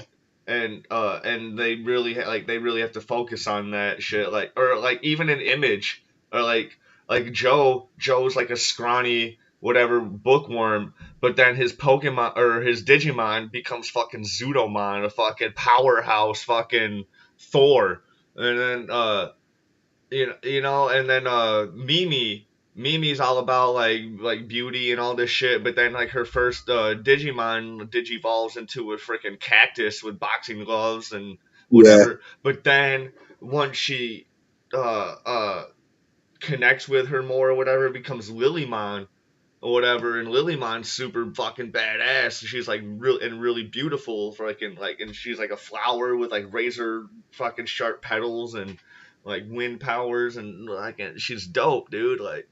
Uh, so there's this huge dynamic with like how the characters connect more with their Digimon than how the characters connect with their Pokemon for sure. Yeah. Because you only, well, 100%. because also you only have one, because in Pokemon you're usually trying, you gotta catch them all, and it's really fucking ADD, and Yeah, that's the only thing that's one of the things that kind of attracts me to it though, because I can have more than one. There's been plenty of times where I sat down with my brother and my cousin and mutual friends, and we've looked at the current list. Like every time they added more, we would change our list. yeah, And at it's one point so in time, hard. we had 2 different lists just in case. It's so hard. I play this Pokemon. It's like a card based Pokemon fighting game, and but you fight 6 on 6. Like you don't fight 1 on 1, but with the team of 6, you fight 6 on 6, and like and I have a Poliwrath on my team just because I love Poliwrath, even though I have way stronger Pokemon, but I just love Poliwrath, and I keep on Hmm. trying to max him out. I just like with my Lucario, I love Lucario even though I have way stronger Pokemon on my roster. And I can't, but I'm trying to max him out, make him the best. Because I got fucking Moltres. Because it doesn't have all the Pokemon in it. It only has maybe like 120 of them, but it's got like just such a random assortment. Like I got an Oho, I got a fucking Zapdos and Moltres and what's the other one? Articuno. I got a Mewtwo. I got a Mew. I got all these motherfuckers that are way stronger than my Lucario and my Poliwrath, but I keep them on my team because I love them so much, man. And dude, so what is the next topic? The next topic is uh well, I guess we'll go right into movies because I forgot that I added them in before. We'll go into movies and then we'll go into I don't know. We won't do subs versus dubs on this because most people are more familiar with the dubs. Yeah, subs aren't even a thing except with Digimon Try. I think Digimon Try was the only one that did that guaranteed people subs because it was released first, and it's old school. So we'll go into before we get into cultural impact, we'll get right into movies. All right, should I start off? I will start off. Digimon. I'm Team Digimon right now. Mike's team. He's representing Team Pokemon, even though I think we're probably all Team Digimon. But he's playing your role because you weren't here, and because when all the you were doing shit, man. You were fucking in the studio, man. You were doing important shit. It doesn't matter. It doesn't matter. You're here now, and that's what's important. So, uh, Digimon had this first movie. I think it's called Digimon's first movie or some shit like that, or that could be Pokemon. But Digimon had this fucking movie, and it was a beautiful masterpiece. It had some of the greatest animation ever. I think that's how the new Dragon Ball movie is going to be animated. Um, I think it was the same animator that did Boy and the Beast. Mm-hmm. So it was just beautifully stylized. It had an amazing story. It tied in. Uh, the whole history of Digimon in the very beginning, and then it and then he brought into your characters that you knew from the show that they're a little bit older now, and then it introduces the new characters that you're gonna be experiencing in season 2. It did all this beautiful stuff. It might not have done it like the story was kind of weird. It kind of felt like it was two movies. It was tied into one. It's just long sequence. How when they brought in the like Davis and Mhm. the older Ikari and TK and them. Uh, so it was so, but you can just but you got away with it just with the beautiful art and like and the villain story was interesting. It was just like it was another Destined kid that just got corrupted and turned evil, and like but he was like a really sweet kid, and like his Digimon was really cool too. Like there was a lot of darkness going on, but I don't and man, it was a lot of fun. And that's really the only Digimon movie I know and recognize. Like I might have seen others, but that movie right there, you can throw it on anytime and instantly enjoy it. It's such a good movie. I think I watched it again like a couple of years ago, and I was like, dude, this movie is so good. I think I liked it more uh then than I did the first time I watched it as a kid. So I don't know, I just appreciated it more. I didn't realize how like beautiful the art was, and I don't know, I loved it so much, and that's where I gotta go, man. Mike, Pokemon movies. Pokemon movies. The very first Pokemon movie is the most iconic movie ever. Not a damn person in that theater did not walk out bawling their damn eyes out when Ash was stone frozen and Pikachu's just trying to thunderbolt his mask back to life, and then it's not working, and he's keep trying. You see the pan shot of all the Pokemon, everybody's fucking crying, you're crying, your best friend's crying, you're trying to be men, but you're bawling your eyes out. Yeah, it's like Trying to it's be a man. it's one of those moments scenes like you broke down and cried like a little girl all day. So I feel like that first movie alone sets it off. Now they had some hit and miss in movies. They've all actually been beautifully done. Like every single time they've had a movie, they've been beautifully done. Oh, without a doubt, But Pokemon has that budget. yeah, but I just in storyline they've always it's kind of just been the same type of concept of oh we're gonna meet a legendary Pokemon in this one that again Ash is on another one of his adventures onto a different city, getting another badge. All right, we run into this legendary Pokemon group of bad guys wants to take over the world. We gotta stop them. And so it kind of goes back into that same running.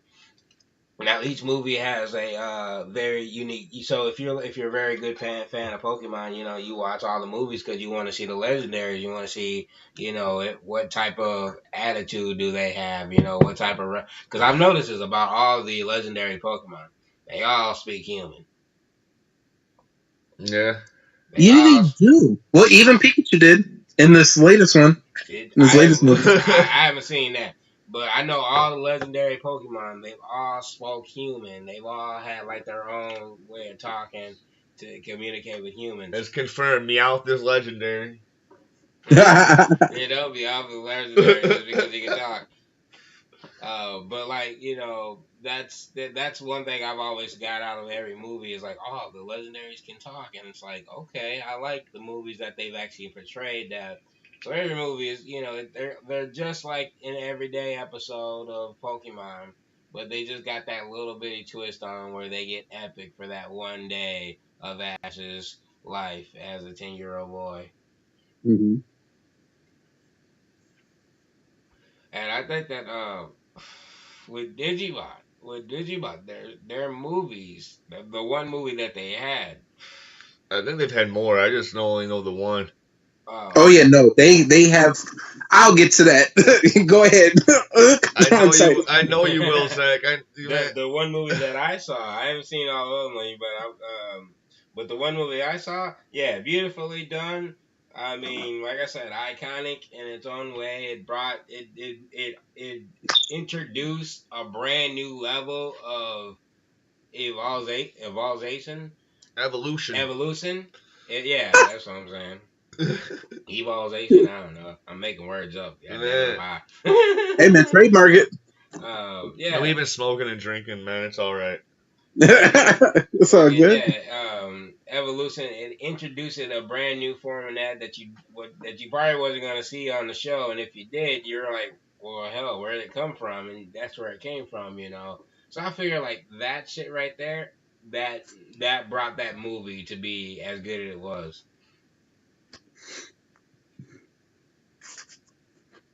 And yeah, That's it. that's it. All right, Zach, give us Word. give us your judge, jury, and executioner. Okay, so I'm gonna start with Pokemon. So both Pokemon and Digimon have over 10 movies. Yes. Digimon, I mean, sorry, Pokemon. I'm gonna start with that. Pokemon has about 25 different movies. And all their movies are pretty much copy and paste with the different evolution, with the different legendary Pokemon that they have to save and they have to meet, and there's some evil guy wanting to use that Pokemon and whatnot, and these specific Pokemon speak English, and you're just like, wow, this is crazy. What? I've never seen this before. And it brings you, even though it's copy and paste, at the end of the day, you don't care. Right. Because you're there to see what this Pokemon can do. Mm-hmm. Yeah. And my favorite out of all the ones that have happened, my favorite is the Volcanion movie. Oh no, sorry. My favorite is Hoopa. The Hoopa Destruction or Destruction of Hoopa or some shit like that. So it's like a genie. It's a genie Pokemon at the end of the day who has two forms, unleashed and just contained. You talking about And it's Darkrai? still, huh? You talking about Darkrai? No. That's Darkrai is like a shadow. Okay, yeah, okay. Sasuke. I know. No. I've seen this genie Pokemon. I haven't seen this one. Yeah. Hoopa, the storyline is so whack, but the things that happen in there are it happens so fast and it's so maniacal, and you don't know who to trust. You don't know who to trust because like at first this Pokemon's like, oh, I'm a good Pokemon, and someone's trying to kidnap me, and then like, oh yeah, I'm trying to kidnap that Pokemon because I can use this power, and then the other person's like, well, both of these guys are bad. For you guys who don't know, Hoopa is an evil Pokemon. This motherfucker looks like a Sonic the Hedgehog fucking character.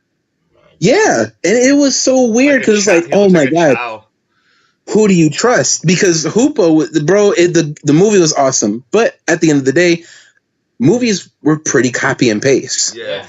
As for the Digimon movies, for those who don't know, our Digimon movie, the one, hold on, you hear this? That's my VHS of Digimon the movie, special full length feature. Just for those who hear that movie is actually 3 different films. Yeah. All those things are 3 different films combined into one, because back in the day, their movies were like 30 minutes. Yeah. So their stories, they put so much effort, and it kind of pisses me off a little bit saying it. They put so much effort in the story of these movies. There's a movie called Diaboromon Revenge. And it's season 2. It's the season 2 Digimon Tamers dealing with Diaboromon on a level that they never dealt with it. So they dealt with that virus in a different Pokemon. They dealt with that virus in a different Digimon, which we saw with the golden Digi eggs. I did that multiple times throughout the episodes. Yeah, so they fought that with a different one, and obviously a few years earlier is the version that Tai and Matt and where we first saw Omnimon. So they're dealing with that guy. So the continuity with some of the movies is absolutely incredible.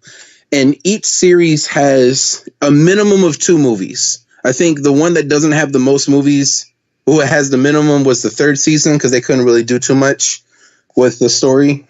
But they even have a movie for my favorite season. Like I said, is the season number 4. It's called Digimon Frontier, and it's when they kind of have like a mixture of Digimon and Power Rangers, so they become the Digimon. Yeah. And they have 2 evolutions. Real quick rundown called Beast Evolution and Warrior Evolution. So in this particular movie, it's a race war. Oh, Like these people are having a race war in the Digimon world. It is a genocidal movie. Absolutely phenomenal.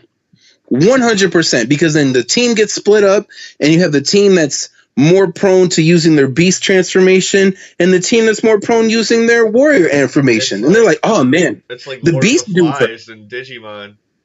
yes. And I was like, dude, like the beast people are garbage. What? The warrior people are trash. And they have a fight. Like there's a war. And it's like Digimon Civil War. That was incredible. It is. And with Digimon, it's kind of like, again, it's kind of annoying because they use some of the most intricate story patterns and intricate characters. Like they have some of the most complex backstories for some of these Digimon and some of the tamers that it's like, why wouldn't you use this for the series instead of like an hour and a half for this movie? Yeah.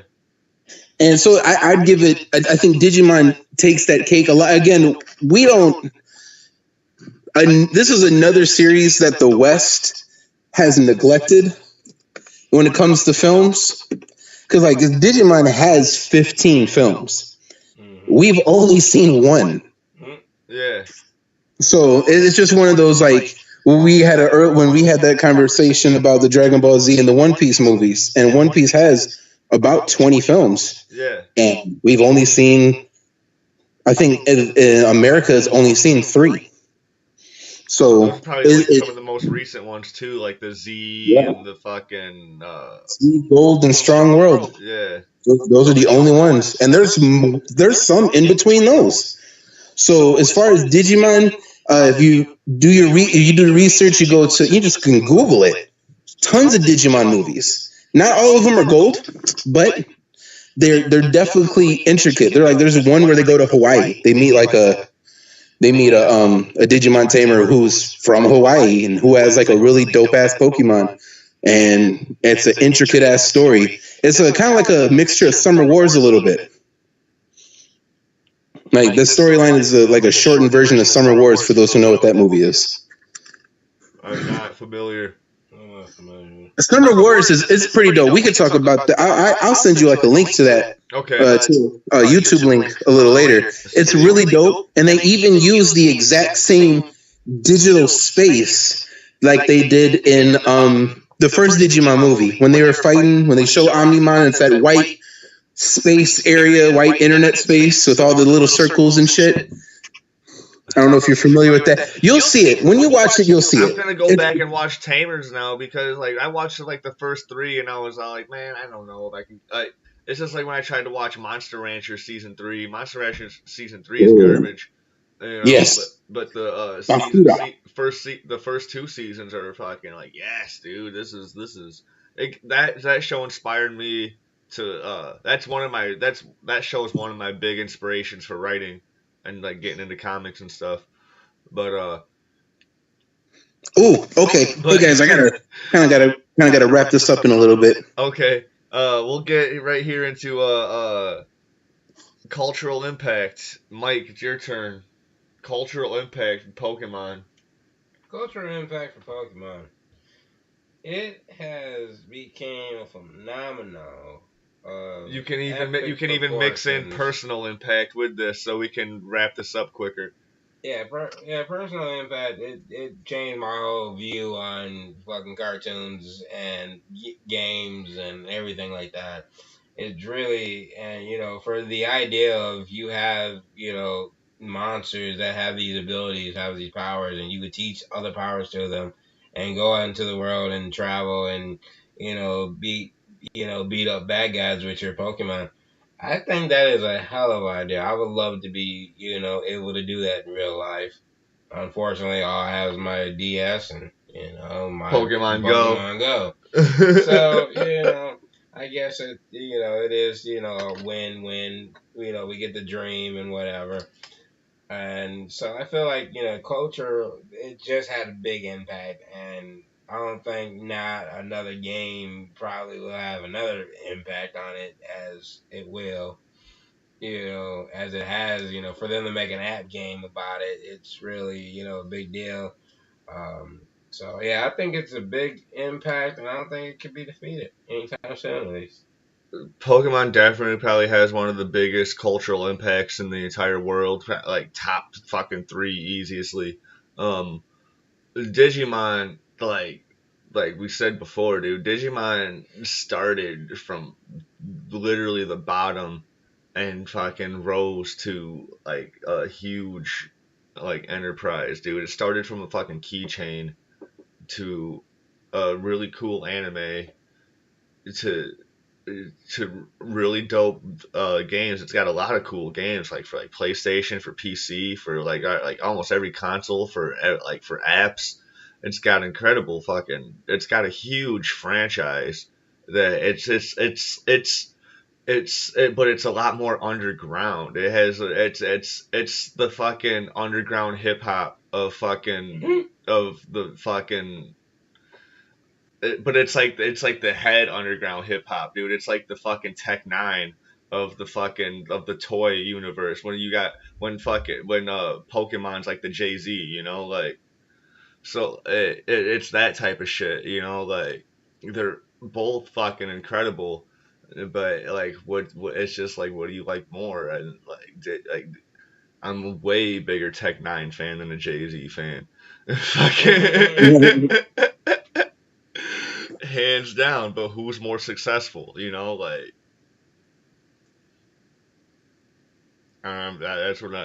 where I end right there. Cultural impact and personal impact.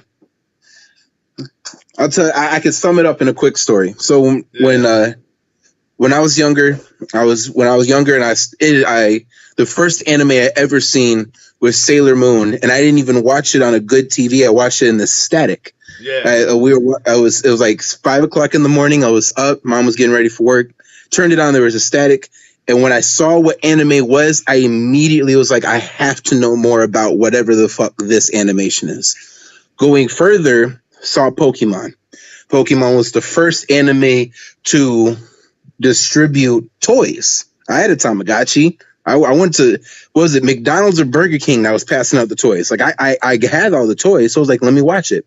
Yeah. Watching it, we had bought a VHS, and it was the Haunter episode. Back then, for whatever reason, because anime was just being introduced commercially, all Christians thought that it was evil and shit. And I lived in a predominantly, I lived in a predominantly Christian home, hardcore. I had a friend that was Jehovah's Witness, and his stepbrother, his dad was Jehovah's Witness. He lived with his mom though; they were divorced. And his stepbrother got beat because he had like a Pokemon card because it was yeah. Dude, they didn't understand that it was technology and a TV show, so they thought, oh, they're capturing souls. These are demons, pocket monsters. Yeah. I didn't care about all that. Yeah. So, and it wasn't something that caught my interest anyway. I was watching it, I was like, man, this not really feeling it. Watch anime here and there. And then one Saturday morning, they're releasing a show called Digimon. Yeah. And I was 8 or 9 years old. I'm like, what the hell is Digimon? And I watched it. And ever since then, that was the first anime that I ever stuck to. That was the first fandom I had. I learned how to draw anime. Yeah. I learned there was other styles. I learned there was movies. I learned that it was Japanese originally. So I would wait for my mom to get off the phone right after work, and I'd use the internet and I'd look it up. I'm like, man, this is incredible. And the movie came out, and even though it moved from Fox to ABC Family, and so on and so forth. Culturally, America loves Pokemon at least 500% more than Digimon. Yeah, absolutely. The average American believes that Digimon was specifically made because of Pokemon. And so, which is not true, but either or.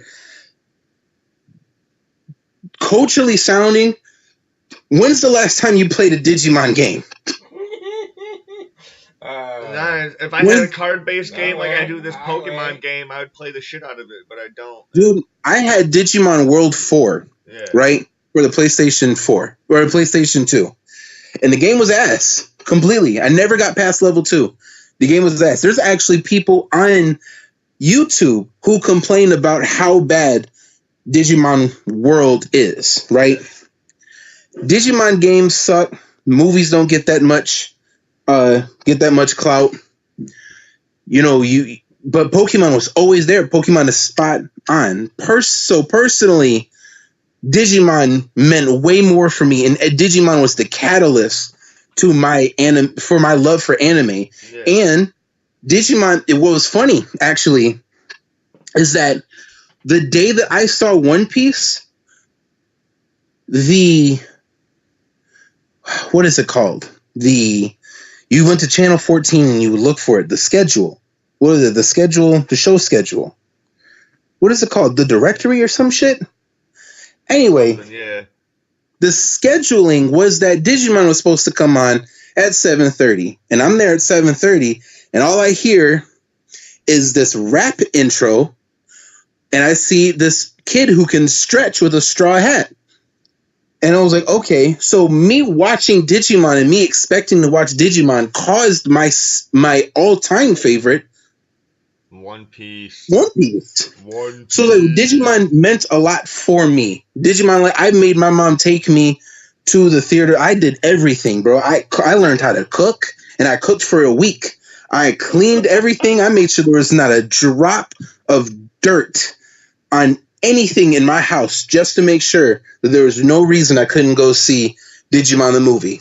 Right. And I still have this VHS. It got water damage and everything. It's all crooked, but my nephews come over and they see this. Even my daughter for a while, every single day wanted to watch Digimon. Anytime that she could, she'd watch Digimon, either the movie or the TV show. But that's because that's what she's exposed to. Yeah. Culturally sounding, Pokemon got the games. Pokemon has the movies. Mm-hmm. Pokemon is a way more natural household name. You can go to battle raps. There's certain battle rappers who specifically put Pokemon metaphors in them, and it doesn't take anybody like, oh, who's that? Huh? Yeah. What's the Pikachu? It's such a common household name that you know it. Yeah. This dude a battle rapper conceded with one of his best battles was versus a guy named Ilmac. And he said, when the toast is on, it's Pokemon. I Pikachu and Blastoise. Nobody was like, what is that? Right. Everyone was like, oh shit, he peeked at you and Blastoise. Hydro pumped on his dumbass. Yeah. And you So culturally sounding, it's not even a debate, unfortunately. Pokemon got it. Yeah. Personally, Digimon was my catalyst. Digimon was my one true love. It'll always be my first. I'll always remember it. It's so crazy, dude. You could go up to like 100 people, maybe not on the street, but online. You go up to 100 people, tell them fucking Pokemon versus Digimon, and you'll most likely get like 50-50 results, dude. Like, yeah. But you go out on the street, dude, Pokemon's winning, dude. Fucking 100%, dude. You'll get fucking 80% Pokemon, maybe fucking 90% Pokemon, 10% Digimon, you know, like. It's a better concept. It is. It is the fact that you can carry, the fact that the whole point is collecting. Yeah. I mean, we grew up in it was the peak. You had Beanie Babies, you had Tamagotchis, you had Furbies. You had the 94, 95 like Marvel Flare fucking collecting cards and shit, dude. Like it grew up. It came out at the right time. It peaked in the time of collectibles. So you collected shit. Yeah. Collect these. Oh, the finger. I forgot what they're called, but it was like the finger dudes where you collect skateboards. You know, the flippies or whatever the hell. Tech decks. Tech deck dudes. Thank you. You had Yu-Gi-Oh cards, which wasn't as successful compared to Pokemon. Yeah. But then you had Digimon, where it's like you can grab your one true best friend. I'd rather have 6. I'd rather have 6 best friends than one best friend. Yeah. But this best friend can speak English. Yeah, I don't need to talk. I just need to thunderbolt the fuck out of that guy, and we'll be good. So, yeah. But then you got your other fucking Pokemon in the back, like, dude, why am I not in your top 8, dude? Fucking delete me from your friends list if I'm not in your top 8, dude. Like, come on, dog. Like, I would definitely love to have a podcast with you about your top your top 8 Pokemon, and you can, or you top 6. MySpace top 8 of Pokemon. Like if you had a MySpace and you could only pick top 8, or we can even do like me and you are battling each other and we get top 6, no legendary Pokemon. Yeah, I would love to do that with you and with you, mysterious bystander. This is Mike. Mike, nice to meet you, sir. Nice to meet you too. I usually just go by first names on this show just because I don't know. That's what I do. Right. I understand. So Mike and Timone challenge you to a Pokemon battle next time we do this. All right. Like an actual Pokemon battle? Well, I don't have any Pokemon games or anything like that. But I want to get that new one for Switch. Looks so fucking insane, dude. I want to get it. Digimon doesn't have a Switch game. See?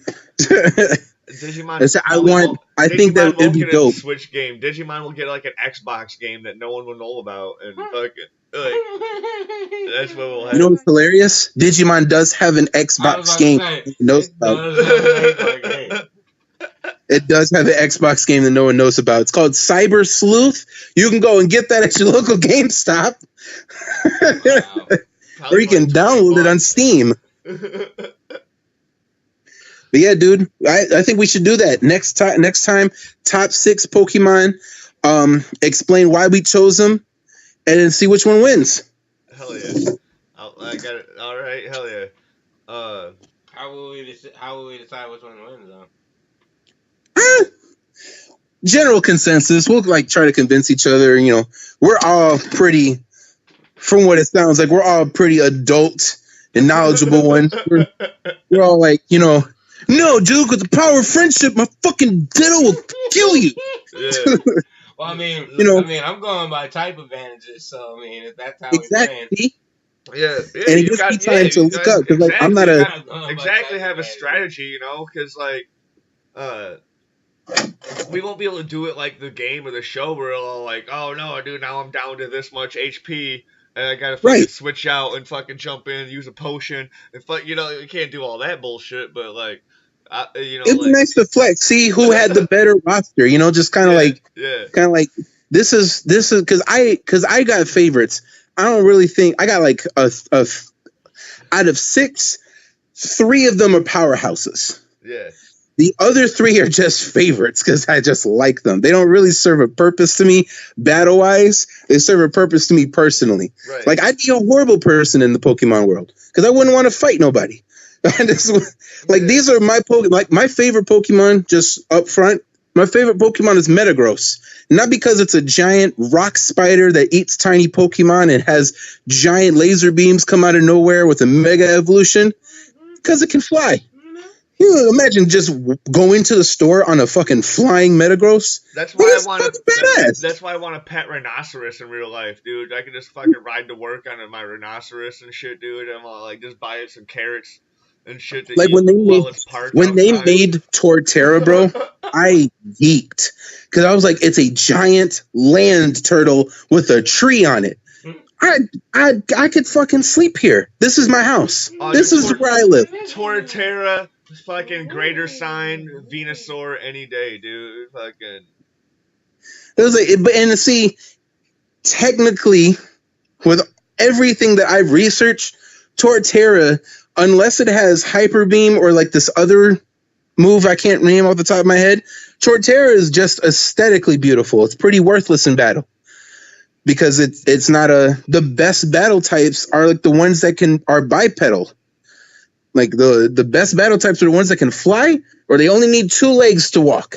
Torterra needs 4. I've Torterra always is been at a a fan like disadvantage automatically. Chimchar. What does he turn into? Infernape. And yeah, the Monkey King on Yeah, fire. Yeah, Infernape. He's always been one of my favorites. Lucario is one of my favorites. Poliwrath is one of my favorites. And you see where I'm bro, getting here, dude. They're all Goro. bipedal fucking fighters with fucking like all sorts of other shit going on. And So yeah, I'm gonna do that. I gotta get to my wife though, so okay. I'm gonna bid you guys adieu, All right. and I'll see you next time. All right. Have a good night. We're gonna close All right, out here too, anyway. oh, So, mind you, I'm free. I don't have to work on Sundays, and I'm trying to schedule everything to be Fridays and Saturdays, so I have Sundays completely free. So that's the best. This is the best day to catch me on a Sunday. My schedule is always different. I'm at the grocery store. It's always different. It's like I got Wednesday and Thursday off. It's like Wednesday and Thursday is my weekend this week. So like it's crazy. This one's uploading tomorrow, so this one's going up right away. Awesome. But then next week, or hopefully, there might be a Agents of Shield and Arrowverse and Once Upon a Time finale episode coming up with my friends Dalen, Antonio, and Luna. Check that out, and then also, guys, check out my long box episode 12 that I do with my buddy Nasser. We might not keep that title. It used to be called On the Road. Now it's called The Long Box. It might be episode 13. I don't remember. But it's a Riverdale. It's 13 Reasons Why we think Riverdale's trash. It's a 13 Reasons Why and Riverdale season finale episode. Check that out. It's fun. It's about an hour. It's not as long as these Timone shows. And yeah, dude, this episode is sponsored by Coors. We drank several of these throughout the episode. And make sure to like and subscribe, leave some comments below, and we'll see you next week. Peace. Have a good one, Zach. See you later. All right. Hell yeah.